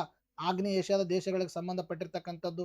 11ನೇ ರಾಷ್ಟ್ರ ಪೂರ್ವ ತೈಮೂರ್ ಅಂತ ಸೇರ್ಕೊಂಡಿದೆ ಅಂತಕ್ಕಂಥ ಇದನ್ನು ಕೂಡ ಅಪ್ಡೇಟ್ ಮಾಡಿದೀವಿ. ಜೊತೆಗೆ ನೆಕ್ಸ್ಟ್ ನೋಡಿ ಫೆಬ್ರವರಿ ಮಂತ್ ಮ್ಯಾಗಝಿನ್ 2025 ತೆಗೆದು ನೋಡಿ. ಒಪೆಕ್ಸ್ ಪ್ಲಸ್ಗೆ ಸೇರಿದ ಬ್ರೆಜಿಲ್ ಅಂತಕ್ಕಂಥದ್ದು. ಆ ಸಂದರ್ಭದಲ್ಲಿ ಒಪೆಕ್ ಬಗ್ಗೆನೂ ಕೂಡ ಹೇಳಿದೆ ನಿಮಗೆ. ಅರ್ಥ ಆಯ್ತಾ? ಒಪೆಕ್ ಅಂದ್ರೆ ಪೆಟ್ರೋಲಿಯಂ ಎಕ್ಸ್ಪೋರ್ಟಿಂಗ್ ಕಂಟ್ರೀಸ್ ಅಂತಕ್ಕಂಥದ್ದು. ಕಾಣಿಸ್ತಾ ಇದನ್ನ ಇಲ್ಲಿ ಎಲ್ಲಾ ಮಾಹಿತಿಯನ್ನು ಕೊಟ್ಟಿದ್ದೀನಿ. ಪೆಟ್ರೋಲ್ ಉತ್ಪಾದಕರಾಗಿದ್ದಾವೆ ಇವೆಲ್ಲ ಅಂತಕ್ಕಂಥದ್ದು. ಅರ್ಥ ಆಯ್ತಾ? 1960ರಲ್ಲಿ ಸ್ಟಾರ್ಟ್ ಆಯಿತು ಅಂತಕ್ಕಂಥ ಮಾಹಿತಿಯನ್ನು ಕೂಡ ಕೊಡಲಾಗಿದೆ. ಇನ್ನು ನೋಡಿ ಜೂನ್ ಮಂತ್ ಮ್ಯಾಗಝಿನ್ 2024 ತೆಗೆದು ನೋಡಿ. ಸಾರ್ಕ್ ಕರೆನ್ಸಿ ವಿನಿಮಯ ವ್ಯವಸ್ಥೆ ಅಂತಕ್ಕಂಥದ್ದು. ಇಲ್ಲಿ ಸಾರ್ಕ್ ಬಗ್ಗೆ ಎಲ್ಲಾ ಮಾಹಿತಿಯನ್ನು ನೀಡಲಾಗಿದೆ. ಅರ್ಥ ಆಯ್ತಾ? ಕಾಣಿಸ್ತಾ ಇದೆಯಾ ಇಲ್ಲಿ? ಸೌತ್ ಏಷ್ಯನ್ ಅಸೋಸಿಯೇಷನ್ ಅಂತ. ಸೌತ್ ಏಷ್ಯನ್ ಅಂದ್ರೆ ದಕ್ಷಿಣ ಒಂದು ಏಷ್ಯಾ ರಾಷ್ಟ್ರಗಳ ಒಕ್ಕೂಟ ಇದು. 100% ಈ ಕ್ವಶನ್ಗೂ ಕೂಡ ಏನಾಗಿದೆ? ಹೆಲ್ಪ್ ಆಗಿರ್ತಕ್ಕಂಥದ್ದು. ನೋಡಿ ನೆಕ್ಸ್ಟ್ ಪ್ರಶ್ನೆ. ಇನ್ನೊಂದೇನಂದ್ರೆ ಯುರೋಪಿಯನ್ ಯೂನಿಯನ್ ಕೇಳಿದರೆ. ಯುರೋಪಿಯನ್ ಯೂನಿಯನ್ ಬಗ್ಗೆ ಬೇಕಂದ್ರೆ ಜುಲೈ ಮಂತ್ ಮ್ಯಾಗಝಿನ್ 2024 ತೆಗೆದು ನೋಡಿ. ನಮ್ದು ಯುರೋಪಿಯನ್ ಯೂನಿಯನ್ ಅಧ್ಯಕ್ಷತೆ ವಹಿಸಿದ ಹಂಗೇರಿ ಅಂತಕ್ಕಂಥದ್ದು. ಆ ಸಂದರ್ಭದಲ್ಲಿ ಯುರೋಪಿಯನ್ ಯೂನಿಯನ್ ಬಗ್ಗೆನೂ ಕೂಡ ಕವರ್ ಮಾಡಿದೀವಿ. ಯುರೋಪಿಯನ್ ಯೂನಿಯನ್ ಐರೋಪ್ಯ ಒಕ್ಕೂಟ ಯುರೋಪ್ನಲ್ಲಿ 27 ರಾಜಕೀಯ ಮತ್ತು ಆರ್ಥಿಕ ಒಕ್ಕೂಟವಾಗಿದೆ. ಕಾಣಿಸ್ತಾ ಇದೆನಾ? ಈ ಕ್ವಶನ್ಗೆ ನಿಮಗೆ 100% ಹೆಲ್ಪ್ ಆಗಿರ್ತಕ್ಕಂಥದ್ದು. ನೋಡಿ ನೆಕ್ಸ್ಟ್ ಪ್ರಶ್ನೆ ಅಂತ ಕೇಳಿದ್ರೆ MG ನರೇಗಾದ ಪ್ರಮುಖ ಲಕ್ಷಣಗಳೆಂದರೇನು? MG ನರೇಗಾ ಬೇಕಂದ್ರೆ ರೀಸೆಂಟ್ ಆಗಿ ಡಿಸೆಂಬರ್ ಅಂದೇ ನಾನು ಕವರ್ ಮಾಡಿದ್ದೀನಿ. ಈ ಒಂದು MG ನರೇಗಾವನ್ನ ಜಿ ರಾಮ್ ಜಿ ಅಂತಕ್ಕಂಥ ಏನು ಮಾಡಿದರೆ ಬದಲಾವಣೆ ಮಾಡಿದರೆ. ಆ ಸಂದರ್ಭದಲ್ಲಿ ನಾವು ಎಲ್ಲ ಕವರ್ ಮಾಡಿದ್ದೀನಿ. ಇದೇ ಹೊಸದಾಗಿ ನಾನು MG ನರೇಗಾ ಬಗ್ಗೆ ಮಾಡಿದ್ದು ಈ ಹಿಂದೆನೂ ಕೂಡ ಮಾಡಿದ್ದೀನಿ. ನೋಡಿದಲ್ಲಿ ಡಿ ತಪ್ಪಾಗಿರ್ತಕ್ಕಂಥದ್ದು. ಡಿ ತಪ್ಪಾಯ್ತು ಅಂದ್ರೆ ಆಟೋಮೆಟಿಕಲಿ ಫಸ್ಟ್ ಆಪ್ಷನ್ ಬರುತ್ತೆ. ನೋಡಿ ನಿಮಗೆ ತೋರಿಸ್ತೀನಿ ಪ್ರೂಫ್ ಯಾವಾಗ ಮಾಡಿದೀವಿ ಅಂದ್ರೆ March month magazine 2025 March month magazine. ಇನ್ನು ಡಿಸೆಂಬರ್ ವಿಡಿಯೋಗಳನ್ನು ನೋಡಿ. ಡಿಸೆಂಬರ್ ಮಂತ್ ವಿಡಿಯೋಸ್ಗಳು ನೋಡಿ. ನರೇಗಾ ಕೂಲಿ ಹೆಚ್ಚಳ ಅಂತ ನಾನು ಕವರ್ ಮಾಡಿದ್ದೀನಿ. Mahatma Gandhi national rural employment guarantee act. ಇಲ್ಲಿ ಕಾಣಿಸ್ತದೆ ನರೇಗಾ ಯೋಜನೆಗಳಲ್ಲಿ ಗ್ರಾಮೀಣ ಪ್ರದೇಶದವರಿಗೆ ಇಲ್ಲಿ ಏನು ಕೊಟ್ಟಿದ್ದಾರೆ? ಮೆಟ್ರೋಪಾಲಿಟನ್ ಪ್ರದೇಶಗಳಿಗೆ ಕೊಟ್ಟಿದ್ದಾರೆ. ಗ್ರಾಮೀಣ ಪ್ರದೇಶದ 100 ದಿನಗಳ ಕೌಶಲ್ಯ ರಹಿತ ಕೂಲಿ ಕೆಲಸವನ್ನು ನೀಡಲಾಗುತ್ತೆ. ಅರ್ಥ ಆಯ್ತಾ? ಈ ಆಪ್ಷನ್ ಅನ್ನು ಎಲಿಮಿನೇಟ್ ಮಾಡಿದ್ರೆ ಡೈರೆಕ್ಟ್ ಆನ್ಸರ್ ಬರ್ತೀವಿ. ಅದಕ್ಕೆ ಏನಾಗಿದೆ? 100% ಹೆಲ್ಪ್ ಆಗಿರ್ತಕ್ಕಂಥದ್ದು. ಇನ್ನು ನೆಕ್ಸ್ಟ್ ಪ್ರಶ್ನೆ ನೋಡಿ. ಇಲ್ಲೇನು ಕೊಟ್ಟಿದ್ರೆ ಹೊಂದಿಸಿ ಬರೆದಲ್ಲಿ ಕೊಟ್ಟಿದ್ದಾರೆ ನೋಡಿ. ಹಂಪಿ ರಾಷ್ಟ್ರೀಯ ಉದ್ಯಾನಗಳ ಬಗ್ಗೆ ನಾನು ಹೇಳಿದ್ದೀನಿ. ಇದು ಒಂದು ರಾಷ್ಟ್ರೀಯ ಉದ್ಯಾನವನ. ತದನಂತರದಲ್ಲಿ ಏನು ಕೊಟ್ಟಿದ್ರೆ ಹೊಗ್ರೇಕನ್ ಅಂತಕ್ಕಂಥದ್ದು. ಇದು ಏನಂದ್ರೆ ಜೀವವಿತ ಪರಂಪರೆ ತಾಣ. ಅರ್ಥ ಆಯ್ತಾ? ಇವೆರಡೇ ಗೊತ್ತಿದ್ರೆ ಸಾಕು, ಡೈರೆಕ್ಟ್ ಆನ್ಸರ್ ಬರ್ಬೋದು. ಎಲ್ಲಿ ಕವರ್ ಮಾಡಿದ್ರೆ ಹೇಳ್ತೀನಿ ನಿಮಗೆ ಪ್ರೂಫ್ ಅಂದ್ರೆ. ಅರ್ಥ ಐ ಥಿಂಕ್ ಇಲ್ಲಿ ಮಿಸ್ ಆಗಿದೆ. ನಿಮಗೆ ಪ್ರೂಫ್ ಬೇಕಂದ್ರೆ ಅರ್ಥ ಆಯ್ತಾ? ಇದ್ರದ್ದು ಒಂದು ಪ್ರೂಫ್ ಬೇಕಂದ್ರೆ ಸೆಪ್ಟೆಂಬರ್ ಮಂತ್ ಮ್ಯಾಗಝಿನ್ 2025 ತೆಗೆದು ನೋಡಿ. ಅರ್ಥ ಬೆಂಗಳೂರು ಕಂಟೋನ್ಮೆಂಟ್ ಕಾಲೋನಿಯನ್ನ ಜೀವ ವೈವಿಧ್ಯ ಪರಂಪರೆ ತಾಣ ಅಂತ ಘೋಷಣೆ ಮಾಡಿದಾಗ ನಾನು ಹೇಳಿದ್ದೀನಿ. ಅರ್ಥ ಆಯ್ತಾ? ಇದಕ್ಕೂ ಕೂಡ ಏನಾಗಿದೆ ನಿಮಗೆ 100% 100 ಅಲ್ಲಿ ಅಂದ್ರೆ ಒಂದು 90% ಏನಾಗಿದೆ? ಹೆಲ್ಪ್ ಆಗಿದೆ. ನೋಡಿ ನೀತಿ ಆಯೋಗ ಸಮಸ್ಯೆ ಕೆಳಗಿನ ಯಾವುದು ಅಥವಾ ಯಾವ ಹೇಳಿಕೆ ಸರಿಯಾಗಿವೆ ಅಂತ ಕೊಟ್ಟಿದ್ದಾರೆ. ಯೋಜನಾ ಆಯೋಗ ಬದಲಾಗಿ ನೀತಿ ಆಯೋಗ ರಚಿಸಲಾಗಿದೆ. ತಪ್ಪು. ಯೋಜನಾ ಆಯೋಗ ಬದಲಾಗಿ ನೀತಿ ಆಯೋಗ ರಚಿಸಲಾಗಿದೆ. Yes right. ನೀತಿ ಆಯೋಗವು ಯೋಜನಾ ಆಯೋಗದ ಮುಂದುವರಿದ ಭಾಗವಾಗಿದೆ. ಎಸ್ ಇದನ್ನು ಕರೆಕ್ಟು. ನೀತಿ ಆಯೋಗ ಯೋಜನಾ ಆಯೋಗದ ಮುಂದುವರೆದ. ನೀತಿ ಆಯೋಗ ಭಾರತ ಸರ್ಕಾರದ ನೀತಿ ಚಿಂತಕರ ಚಾವಡಿಯಾಗಿದೆ. ಎಸ್ ಇದನ್ನು ಕೂಡ ರೈಟು. ಭಾರತ ರಾಷ್ಟ್ರಪತಿಗಳು ನೀತಿ ಆಯೋಗದ ಅಧ್ಯಕ್ಷರಾಗಿರ್ತಾರೆ. ಇದು ತಪ್ಪಾಗಿರ್ತಕ್ಕಂಥದ್ದು. ಸೊ ಡಿ ಎಲಿಮಿನೇಟ್ ಮಾಡಬೇಕು. ಸೊ ಡಿ ಬಿಟ್ಟಿರ್ತಕ್ಕಂಥದ್ದು ಡಿ ಇಲ್ಲಿ ತಪ್ಪಾಗಿರ್ತಕ್ಕಂಥದ್ದು. ಯಾವ ಹೇಳಿಕೆಗಳು ಸರಿಯಾಗಿವೆ ಅಂತ ಕೊಟ್ಟಿದ್ದಾರೆ. ಭಾರತ ರಾಷ್ಟ್ರಗಳು ನೀತಿ ಆಯೋಗದ ಅಧ್ಯಕ್ಷರಾಗಿರ್ತಾರ? ಇದು ಆಗಿರಲ್ಲ. ನೀತಿ ಆಯೋಗವು ಭಾರತ ಸರ್ಕಾರದ ಚಿಂತಕರ ಚಾವಡಿಯಾಗಿದೆ. ರೈಟು. ನೀತಿ ಆಯೋಗ ಯೋಜನಾ ಆಯೋಗದ ಮುಂದುವರೆಯಾಗಿದೆ. ಎಸ್, ಇದು ರೈಟು. ಯೋಜನಾ ಆಯೋಗ ಬದಲಾಗಿ ನೀತಿ ಆಯೋಗ ರಚಿಸಲಾಗಿದೆ. ಅಂದರೆ ಎ ಬಿ ಸಿ ಕರೆಕ್ಟ್ ಇದ್ರಾಗ. ಸೊ ಹಾಗಾದ್ರೆ ಎ ಬಿ ಸಿ ಇರ್ತಕ್ಕಂಥ ಆಪ್ಷನ್ ಇಲ್ಲ. ಐ ಥಿಂಕ್ ಇದು ನೋಡಿ ಆನ್ಸರ್ ಬಂದಾಗ ಯಾವ ಥರ ಕೊಡ್ತಾರೆ ಅಂತಕ್ಕಂಥ ನನ್ಗೆ ಅನಿಸಿದ ಪ್ರಕಾರ ಇದು ಏನಂದರೆ ಒಂದು ಗ್ರೇಸ್ ಬರುತ್ತೆ. ಈ ಯೋಜನಾ ಆಯೋಗ ಬದಲಾಗಿ ನೀತಿ ಆಯೋಗ ರಚಿಸಲಾಗಿದೆ ಕರೆಕ್ಟು. ನೀತಿ ಆಯೋಗವು ಯೋಜನಾ ಆಯೋಗದ ಮುಂದುವರಿಕೆಯಾಗಿದೆ. ಯೋಜನಾ ಆಯೋಗದ ಮುಂದುವರಿಕೆಯಾಗಿದೆ. ಇದನ್ನು ಕೂಡ ಕರೆಕ್ಟ್ ಇದೆ. ಇದನ್ನು ಕೂಡ ಕರೆಕ್ಟ್ ಇದೆ. ಇದು ನಿಮಗೆ ಗ್ರೇಸ್ ಬರುತ್ತೆ. ಅರ್ಥ ಆಯ್ತಾ? ನೋಡಿ ಯಾವಾಗ ಕವರ್ ಮಾಡಿದ್ವಿ ಅಂದರೆ ಮೇ ಮಂತ್ ಮ್ಯಾಗ್ಝಿನ್ 2025 ತೆಗೆದು ನೋಡಿ. ನೀತಿ ಆಯೋಗದ 10ನೇ ಆಡಳಿತ ಮಂಡಳಿ ಸಭೆ ಅಂತಕ್ಕಂಥದ್ದು ಕಾಣಿಸ್ತದನ. 10ನೇ ಆಡಳಿತ ಮಂಡಳಿ ಸಭೆಯಲ್ಲಿ ನಾವೆಲ್ಲ ಕವರ್ ಮಾಡಿದೆ ನಿಮಗೆ. National institution for transforming India Bharat ಯೋಜನಾ ಆಯೋಗದ ಬದಲಿಗೆ ಜನವರಿ 1, 2015ರಲ್ಲಿ ಸ್ಟಾರ್ಟ್ ಮಾಡಲಾಗಿದೆ. ಇದು ಒಂದು ಶಾಸನಾತ್ಮಕ ಮತ್ತು ಸಂವಿಧಾನಬದ್ಧ ಸಂಸ್ಥೆ ಅಲ್ಲ. ಇದು ಅಧ್ಯಕ್ಷರು ಭಾರತ ಪ್ರಧಾನಮಂತ್ರಿ ಆಗಿರ್ತಾರೆ. ನೋಡಿ ಇಲ್ಲಿ ಭಾರತ ಥಿಂಕ್ ಟ್ಯಾಂಕ್ ಆಗಿದೆ, ಚಿಂತಕರ ಚಾವಡಿ ಆಗಿದೆ. ಅರ್ಥ ನೋಡಿ, ಇದಕ್ಕೂ ಕೂಡ ಏನಾಗಿದೆ 100% ಹೆಲ್ಪ್ ಆಗಿರ್ತಕ್ಕಂಥದ್ದು. ನೋಡಿ ನೆಕ್ಸ್ಟ್ ಪ್ರಶ್ನೆ ಕೇಳಿದ್ರೆ, ಕಲ್ಯಾಣ ಕರ್ನಾಟಕ ಪ್ರದೇಶ KKRಗೆ ಸಂಬಂಧಿಸಿದ ಕೆಳಗಂಡ ಯಾವ ಹೇಳಿಕೆಗಳು ಸರಿಯಾಗಿವೆ ಅಂತ ಪ್ರಶ್ನೆಯನ್ನು ಕೇಳಿದರೆ, ಪ್ರತಿ ವರ್ಷ ಕಲ್ಯಾಣ ಕರ್ನಾಟಕ ವಿಮೋಚನೆ ದಿನ ಸೆಪ್ಟೆಂಬರ್ 16. ಅರ್ಥ ಸೆಪ್ಟೆಂಬರ್ 16 ಅಂತ ಕೊಟ್ಟಿದ್ದಾರೆ. ಕಲ್ಯಾಣ ಕರ್ನಾಟಕ ಪ್ರದೇಶದ 8 ಜಿಲ್ಲೆಗಳು ಒಳಗೊಂಡಿದೆ. ಮೊದಲ ಕಲ್ಯಾಣ ಹೈದರಾಬಾದ್ ಕರ್ನಾಟಕ ಎಂದು ಮೊದಲ ಪ್ರದೇಶವನ್ನು ಹೈದರಾಬಾದ್ ಕರ್ನಾಟಕ ಎಂದು ಕರೆಯಲಾಗ್ತಿತ್ತು. 2019 ಇದನ್ನು ಕಲ್ಯಾಣ ಕರ್ನಾಟಕದ ಮರುನಾಮಕರಣ ಮಾಡಲಾಗಿದೆ. ಯಾವುದು ಕರೆಕ್ಟ್ ಅಂತ ಕೊಟ್ಟಿದ್ದಾರೆ. ಆಯ್ತಾ? ಐ ಥಿಂಕ್ ಇದರಲ್ಲಿ ಸಿ ಮಾತ್ರ ಕರೆಕ್ಟ್ ಆಗಿರ್ತಕ್ಕಂಥ. ಯಾಕಂತಕ್ಕಂಥ ತೋರಿಸ್ತಾ ಇದೆ ನೋಡಿ. ಸೆಪ್ಟೆಂಬರ್ ಮಂತ್ ಮ್ಯಾಗ್ಝಿನ್ 2024 ಅಥವಾ 25 ಆಯ್ತಾ? 25ರ ಮ್ಯಾಗ್ಝಿನ್ ತೆಗೆದು ನೋಡಿ. September month magazine 2025. Kalyana Karnataka ವಿಮೋಚನಾ ದಿನ ಸೆಪ್ಟೆಂಬರ್ 17ರಂದು ಸೆಲೆಬ್ರೇಟ್ ಮಾಡ್ತೀವಿ. ಸ್ಟೇಟ್ಮೆಂಟ್ ಹೋಯ್ತು, ಫಸ್ಟ್ನೇ ಸ್ಟೇಟ್ಮೆಂಟು. ಅರ್ಥ ಇನ್ನೆಲ್ಲ ಕೊಟ್ಟಿದ್ದೀವಿ ನಾವು. ಕಲ್ಯಾಣ ಕರ್ನಾಟಕದ ಬಗ್ಗೆನ ಕೊಟ್ಟಿದ್ದೀವಿ. ಅರ್ಥ ಯಾವ ಥರ ಅದನ್ನು ಹೈದರಾಬಾದ್ ಕರ್ನಾಟಕ ಯಾವ ಥರ ನಮ್ಮ ಒಕ್ಕೂಟಕ್ಕೆ ಬಂತು, ಏಕೀಕರಣವಾಯಿತು, ಜುನಾಗಢ ಯಾವ ಥರ ಆಯಿತು, ಜಮ್ಮು ಕಾಶ್ಮೀರ ಯಾವ ಥರ ಆಯಿತು, ಅದ್ರ ಬಗ್ಗೆನೂ ಕೊಟ್ಟಿದ್ದೀನಿ. ಜೊತೆಯಲ್ಲಿ ಇಲ್ಲಿ ಕಾಣಿಸ್ತಾ ಇದನ್ನ ಕಲ್ಯಾಣ ಕರ್ನಾಟಕ ವಿಶೇಷ ಸ್ಥಾನಮಾನ, ಸಂವಿಧಾನ ತಿದ್ದುಪಡಿ 98 2013, ಮಸೂದೆ 218 371J ಅಂತಕ್ಕಂಥ ಕೊಟ್ಟಿದ್ದೀವಿ. ಮುಂದುವರೆದ ಭಾಗವಾಗಿ ನೋಡಿ ಕಲ್ಯಾಣ ಕರ್ನಾಟಕ ಪ್ರದೇಶ ಪ್ರತ್ಯೇಕ ಅಭಿವೃದ್ಧಿ ಮಂಡಳಿಯನ್ನು ಸ್ಥಾಪಿಸಲಾಗಿದೆ ಅಂತಕ್ಕಂಥದ್ದು. ಆಮೇಲೆ ಇಲ್ಲಿ ನೋಡಿ ಲಾಸ್ಟಿಗೆ ಇಲ್ಲಿ ಒಂದು ಸ್ವಲ್ಪ ನೋಡ್ತೀರಾ, ಪ್ರಸ್ತುತ 371J ವಿಧಿಯು ವಿಜಯನಗರ ಜಿಲ್ಲೆಯು ಸೇರಿ 7 ಜಿಲ್ಲೆಗಳನ್ನು ಅನ್ವಯವಾಗುತ್ತೆ. ಅವ್ರು ಕೊಟ್ಟಿದ್ದಾರೆ 8 ಅಂತ ಕೊಟ್ಟಿದ್ದಾರೆ. ಅರ್ಥ ಆಯ್ತಾ? 8 ಅಂತ ಕೊಟ್ಟಿದ್ದಾರೆ. ಸೊ ಇದನ್ನು ಕೂಡ ತಪ್ಪಾಗಿರ್ತಕ್ಕಂಥದ್ದು. 100% ಈ ಕ್ವಶನ್ಗೆ ಏನಾಗಿದೆ ಹೆಲ್ಪ್ ಆಗಿರ್ತಕ್ಕಂಥ. ಆಯ್ತಾ? ಎಸ್ ನೋಡಿ ನೆಕ್ಸ್ಟ್ ನೋಡೋಣ. ನೆಕ್ಸ್ಟ್ ಪ್ರಶ್ನೆ ಕೇಳಿದ್ರೆ, 2025-26 ಕರ್ನಾಟಕ ರಾಜ್ಯ ಬಜೆಟ್ನಲ್ಲಿ ಕೆಳಗಂಡ ಯಾವ ನಗರಗಳಲ್ಲಿ ಈ ಒಂದು KGTTI ಕೇಂದ್ರಗಳಲ್ಲಿ ಕೈಗಾರಿಕಾ 4.0 ತಾಂತ್ರಿಕ ತಂತ್ರಜ್ಞಾನ ಆಧಾರಿತ ಪಠ್ಯಕ್ರಮದ ಹೊಸ ಪ್ರಯೋಗಗಳು ಪ್ರಾರಂಭಿಸಲಾಗಿದೆ ಎಂದು ಘೋಷಿಸಲಾಗಿದೆ ಅಂತ ಕೇಳಿದ್ದಾರೆ.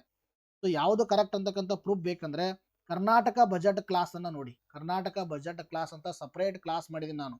ಇಲ್ಲಿ ಕಾಣಿಸ್ತೇನೆ ಬೆಂಗಳೂರು, ಕಲಬುರಗಿ, ಮಂಗಳೂರು ಮತ್ತು ಬೆಳಗಾವಿ. ಬೆಂಗಳೂರು, ಕಲಬುರಗಿ, ಮಂಗಳೂರು, ಬೆಳಗಾವಿ KGTTI ಕೇಂದ್ರಗಳಲ್ಲಿ 10 ಕೋಟಿ ರು ವೆಚ್ಚದಲ್ಲಿ ಇಂಡಸ್ಟ್ರಿ 4.0ಗೆ ಅನುಗುಣವಾಗಿ ಹೊಸ ತಂತ್ರಜ್ಞಾನದ ಪಠ್ಯಕ್ರಮ ಹೊಸ ಪ್ರಯೋಗಗಳನ್ನು ಸ್ಥಾಪಿಸಲಾಗುವುದು. ಈ ಕ್ವಶನ್ಗೂ ಕೂಡ ಏನಾಗಿದೆ 100% ಹೆಲ್ಪ್ ಆಗಿದೆ. ಮತ್ತು ಕರ್ನಾಟಕ ಬಜೆಟ್ ಏನು ಕ್ಲಾಸ್ ಮಾಡಿದೆ ನೋಡಿ, ಆ ತಿಂಗಳ ಮ್ಯಾಗ್ಝಿನಲ್ಲಿ ಇರುತ್ತೆ ಇದು. ಈ ಒಂದು ಕ್ವಶನ್ ಕೂಡ ಏನಾಗಿದೆ ಹೆಲ್ಪ್ ಆಗಿದೆ. ಇನ್ನು ಡ್ಯಾಶ್ ಪರಿಣಾಮವಾಗಿ ಭಾರತೀಯ ಚುನಾವಣೆಗಳಲ್ಲಿ ನೋಟಾ ಮೇಲಿನ ಯಾವುದೇ ಆಯ್ಕೆಯನ್ನು ಪರಿಚಯಿಸಲಾಯಿತು ಅಂತ ಕೊಟ್ಟಿದ್ದಾರೆ. ನೋಟಾ ಮೇಲಿನ ಯಾವುದೂ ಅಲ್ಲ. ನೋಟಾ ಅಂದರೆ ಮೇಲಿನ ಯಾವುದೂ ಅಲ್ಲ. ಇದು ಭಾರತೀಯ ಚುನಾವಣೆಗಳಲ್ಲಿ ಯಾವಾಗ ಸ್ಟಾರ್ಟ್ ಮಾಡಲಾಯಿತು, ಅದರ ಆಧಾರವಾಗಿ ಸ್ಟಾರ್ಟ್ ಆಯಿತು ಅಂತ ಕೇಳಿದರೆ ಪ್ರಶ್ನೆ. ಸೊ ಇದಕ್ಕೆ ಸರಿಯಾಗಿರ್ತಕ್ಕಂಥ ಮೊದಲನೇದು ಆಪ್ಷನ್ ಕರೆಕ್ಟು. ತೋರಿಸ್ತಾ ಇದೆ ನಿಮಗೆ ಪ್ರೂಫ್ ಬೇಕಂದ್ರೆ. ಏಪ್ರಿಲ್ ಮಂತ್ ಮ್ಯಾಗ್ಝಿನ್ 2024 ತೆಗೆದು ನೋಡಿ. ನಮ್ಮದು ನೋಟಾ ಅಂತ ಕವರ್ ಮಾಡಿದೀವಿ. ನೋಟಾದ ಬಗ್ಗೆ ಎಲ್ಲ ಮಾಹಿತಿ ಹೇಳಿದೆ ನಿಮಗೆ. ನೋಟಾ ಅಂದರೆ ನನ್ ಆಫ್ ದಿ ಅಬೋ ಅಂತಕ್ಕಂಥದ್ದು. ಅರ್ಥ ಆಯ್ತಾ? ಇಲ್ಲೆಲ್ಲ ಹೇಳ್ತಾ ಇದ್ರ ಬಗ್ಗೆ ಮಾಹಿತಿ ಕೊಟ್ಟಿದ್ದೀನಿ. ಜೊತೆಗೆ ಇಲ್ಲಿ ನೋಡಿ PUCL versus union of India ಪ್ರಕರಣ. PUCL versus union of India ಪ್ರಕರಣದಲ್ಲಿ 2013ರ ಸುಪ್ರೀಂ ಕೋರ್ಟ್ ನಿರ್ದೇಶನ ನಂತರ ಇದನ್ನ ಚುನಾವಣಾ ಪ್ರಕ್ರಿಯೆಯಲ್ಲಿ ಪರಿಚಯಿಸಲಾಯಿತು. 100% ಈ ಕ್ವಶನ್ಗೆ ಏನಾಗಿದೆ ಹೆಲ್ಪ್ ಆಗಿದೆ. ಇನ್ನು ನೆಕ್ಸ್ಟ್ ಕ್ವಶನ್ ನೋಡಿ, ಕೆಳಗಿನ ಘಟನೆಗಳನ್ನು ಕಾಲಾನುಕ್ರಮಗಳಲ್ಲಿ ಹೊಂದಿಸಿ ಅಂತ ಕೊಟ್ಟಿದ್ದಾರೆ. ಇತಿಹಾಸ, ಬಟ್ ಆದರೂ ಕೂಡ ಕರೆಂಟ್ ಅಫೇರ್ಸ್ ಅಲ್ಲಿ ನಾವು ಏನು ಕ್ಲಾಸ್ ಮಾಡ್ತೀವಿ ಡೈಲಿಯಲ್ಲಿ ಇವನು ಕೂಡ ಕವರ್ ಆಗಿದೆ ಅಂತಕ್ಕಂಥದ್ದು. ನೋಡಿ, ಗಾಂಧೀಜಿಯವರ ಭಾರತೀಯ ರಾಷ್ಟ್ರೀಯ ಕಾಂಗ್ರೆಸ್ಸಿನ ಅಧ್ಯಕ್ಷರಾಗಿದ್ದು 1924, UGC ಸ್ಥಾಪನೆ ಆಗಿದ್ದು 1952, ಬಂಗಾಳ ವಿಭಜನೆ 1911, ಇನ್ನು ವೈಯಕ್ತಿಕ ಸತ್ಯಾಗ್ರಹ ಇದು ಕ್ವಿಟ್ ಇಂಡಿಯಾ ಸಂದರ್ಭದಲ್ಲಿ 1942. ತೋರಿಸ್ತದೆ ಯಾವಾಗ ಕವರ್ ಆಗಿದೆ ಅಂತಕ್ಕಂಥದ್ದು. ನವೆಂಬರ್ ಮಂತ್ ಮ್ಯಾಗ್ಝಿನ್ 2025 ತೆಗೆದು ನೋಡಿ. ಆ ಸಂದರ್ಭದಲ್ಲಿ ನಿಮಗೆ ಕರ್ನಾಟಕ ರಾಜ್ಯೋತ್ಸವ ಸಂದರ್ಭದಲ್ಲಿ ಕರ್ನಾಟಕ ಹಿಸ್ಟ್ರಿ ಬಗ್ಗೆ ಬ್ರೀಫ್ ಆಗಿ ಕೊಟ್ಟಿದ್ದೀನಿ. 1924 ಬೆಳಗಾವಿಯಲ್ಲಿ ರಾಷ್ಟ್ರೀಯ ಕಾಂಗ್ರೆಸ್ ಅಧಿವೇಶನ ಜರುಗಿತು. ಮೊದಲ ಬಾರಿ ಮಹಾತ್ಮ ಗಾಂಧಿ ಅಧ್ಯಕ್ಷತೆ ವಹಿಸಿದ್ದು. ಅರ್ಥ ಆಯ್ತಾ? ಇನ್ನು ತದನಂತರದಲ್ಲಿ ಬಂಗಾಳ ವಿಭಜನೆ ಬಗ್ಗೆ ಮಾಹಿತಿಯನ್ನು ಕೊಡಲಾಗಿದೆ. ಜೊತೆಗೆ ನಿಮಗೆ ಇತ್ತೀಚೆಗೆ ಡಿಸೆಂಬರ್ ಮಂತ್ ವಿಡಿಯೋಸ್ಗಳಲ್ಲಿ ಯೂನಿವರ್ಸಿಟಿ ಗ್ರ್ಯಾಂಡ್ ಕಮಿಷನ್ ಬಗ್ಗೆ ನಾನು ಹೇಳಿದ್ದೀನಿ ರೀಸೆಂಟ್ ವಿಡಿಯೋದಲ್ಲಿ. 1952ರಲ್ಲಿ ಸ್ಥಾಪನೆ ಮಾಡಲಾಗಿದೆ UGC ಅಂತಕ್ಕಂಥದ್ದು. ಅರ್ಥ ಆಯ್ತಾ? ನೋಡಿ, ಈ ಕ್ವಶನ್ಗೂ ಕೂಡ ಏನಾಗಿದೆ, ಫುಲ್ ಟೋಟಲ್ ಹೆಲ್ಪ್ ಆಗಲಿ ಅಂದ್ರೆ ಕೂಡ 80 to 90% ಏನಾಗಿದೆ, ಹೆಲ್ಪ್ ಆಗಿರ್ತಕ್ಕಂಥದ್ದು. ಇನ್ನು ನೆಕ್ಸ್ಟ್ ಪ್ರಶ್ನೆ ನೋಡಿ, ಎಂತ ಕೊಟ್ಟಿದ್ದಾರೆ ಅಂದರೆ, ಕೆಳಗಿನ ಒಂದು ಕಡೆ ಪಟ್ಟಿ ಕೊಟ್ಟಿದ್ರೆ, ಇನ್ನೊಂದು ಪಟ್ಟಿ ಕೊಟ್ಟಿದ್ದಾರೆ. ಯಾವುದು ಸರಿಯಾಗಿದೆ ಅಂತ ಕೊಟ್ಟಿದ್ದಾರೆ. Hindu Swaraj MK Gandhi right. A2 ಆಗಬೇಕು. A2 ಇರತಕ್ಕಂಥ ಆಪ್ಷನ್ ಎಲ್ಲಿದ್ದಾವೆ? ಇದು ಒಂದೇ ಇದೆ. A is the right. ಒಂದೇ ಗೊತ್ತಿದ್ರೆ ಸಾಕು, ಆನ್ಸರ್ ಟಿಕ್ ಮಾಡ್ಬೋದಾಗಿತ್ತು. ನೋಡಿ, ಇಲ್ಲಿ ಕಾಣಿಸ್ತಾ ಇದೆನಾ? ಅಕ್ಟೋಬರ್ ಮಂತ್ ಮ್ಯಾಗಝಿನ್ 2025 ತೆಗೆದು ನೋಡಿ. ಮಹಾತ್ಮ ಗಾಂಧಿ ಜಯಂತಿದಂದು ನಾವು ಕವರ್ ಮಾಡಿದ್ವಿ. ತೋರಿಸ್ತಾ ಇದ್ದೀನಿ ಇಲ್ಲಿ ಪ್ರೂಫ್ ನಿಮಗೆ. ಗಾಂಧೀಜಿಯವರ ಪ್ರಮುಖ ಕೃತಿಗಳಂತ ನೋಡಿಲಿ, ಹಿಂದೂ ಸ್ವರಾಜ್ ಅಂತ ಕಾಣಿಸ್ತಾ ಇದೆನಾ? 100% ಏನಾಗಿದೆ, ಹೆಲ್ಪ್ ಆಗಿರ್ತಕ್ಕಂಥದ್ದು. ಇನ್ನು ನೆಕ್ಸ್ಟ್ ಪ್ರಶ್ನೆ ನೋಡಿ, ಅಂತಾರಾಜ್ಯ ಮಂಡಳಿ ಯಾವ ಅನುಚ್ಛೇದ ಅಡಿಯಲ್ಲಿ ಸ್ಥಾಪಿಸಲಾಗಿದೆ? ಇದನ್ನು ಕೂಡ ಕವರ್ ಮಾಡಿದ್ವಿ ನಾವು, ಈ ಕ್ವಶನ್ ಕೂಡ. ಇನ್ನು ಇವೆಲ್ಲ ನಿರ್ಭಯ ಚಳವಳಿ, ಅರ್ಥ ನಿರ್ಭಯ ಚಳವಳಿನೂ ಕೂಡ ಕವರ್ ಮಾಡಿದ್ವಿ. ಶಹೀನ್ ಬಾಗ್ ಪ್ರತಿಭಟನೆಗಳು ಕೂಡ ಕವರ್ ಮಾಡಿದ್ವಿ. ಇವೆಲ್ಲ ಹಳೆಯ ಒಂದು ಇದು ಅರ್ಥ ಹಳೆ ವಿಡಿಯೋಸ್ಗಳಲ್ಲಿ ಇದಾವೆಲ್ಲ. ಅದಕ್ಕೆ ನಾನು ಪ್ರೂಫ್ ಅನ್ನ ಹಾಕಿಲ್ಲ ನಿಮಗೆ. ಇನ್ನು ಇಲ್ಲಿ ಬಾರೋಮೀಟರ್, ಹೈಗ್ರೋಮೀಟರ್, ಅನಿಮೋಮೀಟರ್, ಥರ್ಮೋಮೀಟರ್ ಇವೆಲ್ಲ ಏನಂದ್ರೆ KE ಹಿಂದೆ ಕೇಳಿರ್ತಕ್ಕಂಥ ಪ್ರಶ್ನೆ PCA PSI ಅಲ್ಲಿ. ಇದನ್ನು ಕೂಡ ಕವರ್ ಆಗಿರ್ತಕ್ಕಂಥದ್ದು. ಇನ್ನು ತದನಂತರದಲ್ಲಿ ಮೇಘರಾಜ, ಮೇಘರಾಜನು ಕೂಡ it is also old class. ನಮ್ಮದು ಓಲ್ಡ್ ಕ್ಲಾಸ್ ಅಲ್ಲಿ ಮಾಡಿದೀವಿ ಮೇಘರಾಜ. ಇದಕ್ಕೆ 3ನೇ ಆಪ್ಷನ್ ಕರೆಕ್ಟ್ ಆಗಿರ್ತಕ್ಕಂಥದ್ದು. ಇನ್ನ ಇದು ನೋಡಿ, ಸಿಂಥೆಡ ರೇರ್ ಅರ್ಥ ಪರ್ಮನೆಂಟ್ ಅಂದ್ರೆ REPM ಅಂತಕ್ಕಂಥದ್ದು. REPM still not provided. ಇದು ಡಿಸೆಂಬರ್ ಮಂತ್ ಮ್ಯಾಗಝಿನ್ ಅಲ್ಲಿ ಕೊಡ್ತೀವಿ. ಯಾಕೆ ಸರ್ ನೀವು ನವೆಂಬರಲ್ಲಿ ಕೊಂತಿಲ್ಲ? ನೋಡಿ, ನವೆಂಬರ್ ಮಂತ್ ಮ್ಯಾಗಝಿನ್, ನವೆಂಬರ್ ತಿಂಗಳಲ್ಲಿ 27, 28ನೇ ತಾರೀಕಿಗೆ ಬಂದಿದೆ ಇದು. ಅದಕ್ಕೆ ನಾವು ಕೊಟ್ಟಿಲ್ಲ. ಡಿಸೆಂಬರ್ ಮಂತ್ ಅಲ್ಲಿ ಕೊಡ್ತೀವಿ. ಇದನ್ನು ಕೂಡ ಕವರ್ ಆಗುತ್ತೆ. ಬಟ್ ನಾವು ಇನ್ನೂ ಅದನ್ನ ಸ್ಟಿಲ್ ಪ್ರೊವೈಡ್ ಮಾಡಿಲ್ಲ ನಿಮಗೆ. ಇನ್ನು ನೆಕ್ಸ್ಟ್ ನೋಡಿ, ಇನ್ನೊಂದು ಯಾವುದಂದ್ರೆ, ಇದು ನಾವು ಪ್ರೀವಿಯಸ್ ಕ್ಲಾಸಲ್ಲಿ ನಿಮ್ಗೆ ಹೇಳಿದ್ದೆ. ಫ್ರೀ ಕೋಚಿಂಗ್ ನಿಮಗೆ ಪ್ರೂಫ್ ತೋರಿಸುವಾಗ ಹೇಳಿದ್ನೋ ಇಲ್ವೋ, ಅತ್ಯಂತ ಹಾನಿಕಾರಕ ಕಾರ್ಬನ್ ಡೈಆಕ್ಸೈಡ್ ಅಂತಕ್ಕಂಥದ್ದು. ಬಟ್ ನಾವು ಇದೆಲ್ಲ ಒಂದು ಸೀರಿಯಲ್ ವೈಸ್ ನಾವು ಕೊಟ್ಟಿಲ್ಲ. ಯಾವ ಥರ ನೋಡಿ, ಕೊಟ್ಟಿದ್ದು ಅಂತ ಹೇಳ್ಬೇಕು, ಇಲ್ಲಾಂದ್ರೆ ಇಲ್ಲ ಅಂತ ಹೇಳ್ಬೇಕು. ಸುಮ್ಮನೆ ನಾನು ಕೊಟ್ಟಿದ್ದೀನಿ ಅಂದರೆ ನಮ್ಮೆಲ್ಲ ಮ್ಯಾಗಝಿನ್ಸ್ ಹೇಳ್ದಾವ್ ನಿಮ್ಮ ಹತ್ರ. ಅರ್ಥ ಆಯ್ತಾ? ನಿಮಗೆ ಏನಂದ್ರೆ ಯಾವುದು ಅತ್ಯಂತ ಹಾನಿಕಾರ ಅಂತಕ್ಕಂಥದ್ದು ನಾವು ಕೊಟ್ಟಿದ್ದೀವಿ ಮ್ಯಾಗಝಿನಲ್ಲಿ. ಗ್ರೀನ್ ಹೌಸ್ ಗ್ಯಾಸ್ ಅಂತ ನಾವು ಇಫೆಕ್ಟ್ ಅಂತ ಕವರ್ ಮಾಡಿದ್ದೀವಿ. ಮತ್ತು ಪ್ರೀ ಕೋಚಿಂಗಲ್ಲೂ ಕೂಡ ಪ್ರಶ್ನೆ ಕೇಳಿದರು, ಅವಾಗಲೂ ಕೂಡ ಪ್ರೂಫನ್ನು ತೋರಿಸಿದ್ದೀವಿ ನಿಮಗೆ. ಇಷ್ಟು ನಿಮಗೆ ಏನಾಗಿದೆ, ನಮ್ಮ ಮ್ಯಾಗಝಿನಿಂದ ಕವರ್ ಆಗಿವೆ. ಮತ್ತು ಎಲ್ಲ 100 ಎಲ್ಲ ಕ್ವಶನ್ ಕವರ್ ಆಗಿವೆನು ನೋಡಿ. ಅಂಥ ಒಂದು ಕರೆಂಟ್ ಅಫೇರ್ಸ್ ಮಾಡಿದ್ರು ಕೂಡ 1 ರಿಂದ 2 ಕ್ವಶನ್ ಮಿಸ್ ಆಗೇ ಆಗುತ್ತೆ. ನಾವು ಮಾಡಿದ ಕ್ಲಾಸಿಂದ ಕೂಡ 1 ರಿಂದ 2 ಕ್ವಶನ್ ನಿಮಗೆ ಏನಾಗ್ಬೋದು, ಮಿಸ್ ಆಗ್ಬೋದು. ಬಸ್ಟ್ ಓವರಾಲ್ ನಿಮಗೆ ಏನು ಹೇಳಿದೆ, 80 to 90% ಎಫಿಷಿಯನ್ಸಿ ಕೊಟ್ಟೇ ಕೊಡ್ತೀವಿ. This is in front of proof. ಅರ್ಥ ಆಯ್ತಾ? ಸೊ ಆದಷ್ಟು ನೀವು ಎಲ್ಲ ವಿಡಿಯೋಸ್ಗಳನ್ನ ಶೇರ್ ಮಾಡಲಿ ಅಂದ್ರೆ ಪರವಾಗಿಲ್ಲ. ಈ ವಿಡಿಯೋದ ನಿಮ್ಮ ಫ್ರೆಂಡ್ಸ್ಗಳಿಗೆ ಶೇರ್ ಮಾಡಿ. ಯಾಕಂದರೆ ಅವರಿಗೆ ನಮ್ಮ ಮೇಲೆ ನಂಬಿಕೆ ಬರಲಿ, ನಮ್ಮ ಚಾನಲ್ ಇನ್ನೂ ಬೆಳೀಲಿ. ನಿಮ್ಮ ಒಂದು ಆಶೀರ್ವಾದದಿಂದ ನಿಮಗೋಸ್ಕರ ನಾವು ಕಂಟಿನ್ಯೂಸ್ ಆಗಿ ಹೀಗೆ ಕ್ಲಾಸ್ಗಳನ್ನು ತರ್ತೀವಿ ಅಂತಕ್ಕಂತ ಹೇಳುತ್ತಾ ಇವತ್ತಿನ ಒಂದು ಕ್ಲಾಸನ್ನು ಮುಗಿಸ್ತಾ ಇದ್ದೀನಿ. ಮತ್ತೆ ಮುಂದಿನ ಕ್ಲಾಸಲ್ಲಿ ಭೇಟಿ ಆಗ್ತೀನಿ. Thank you friends, take care, bye.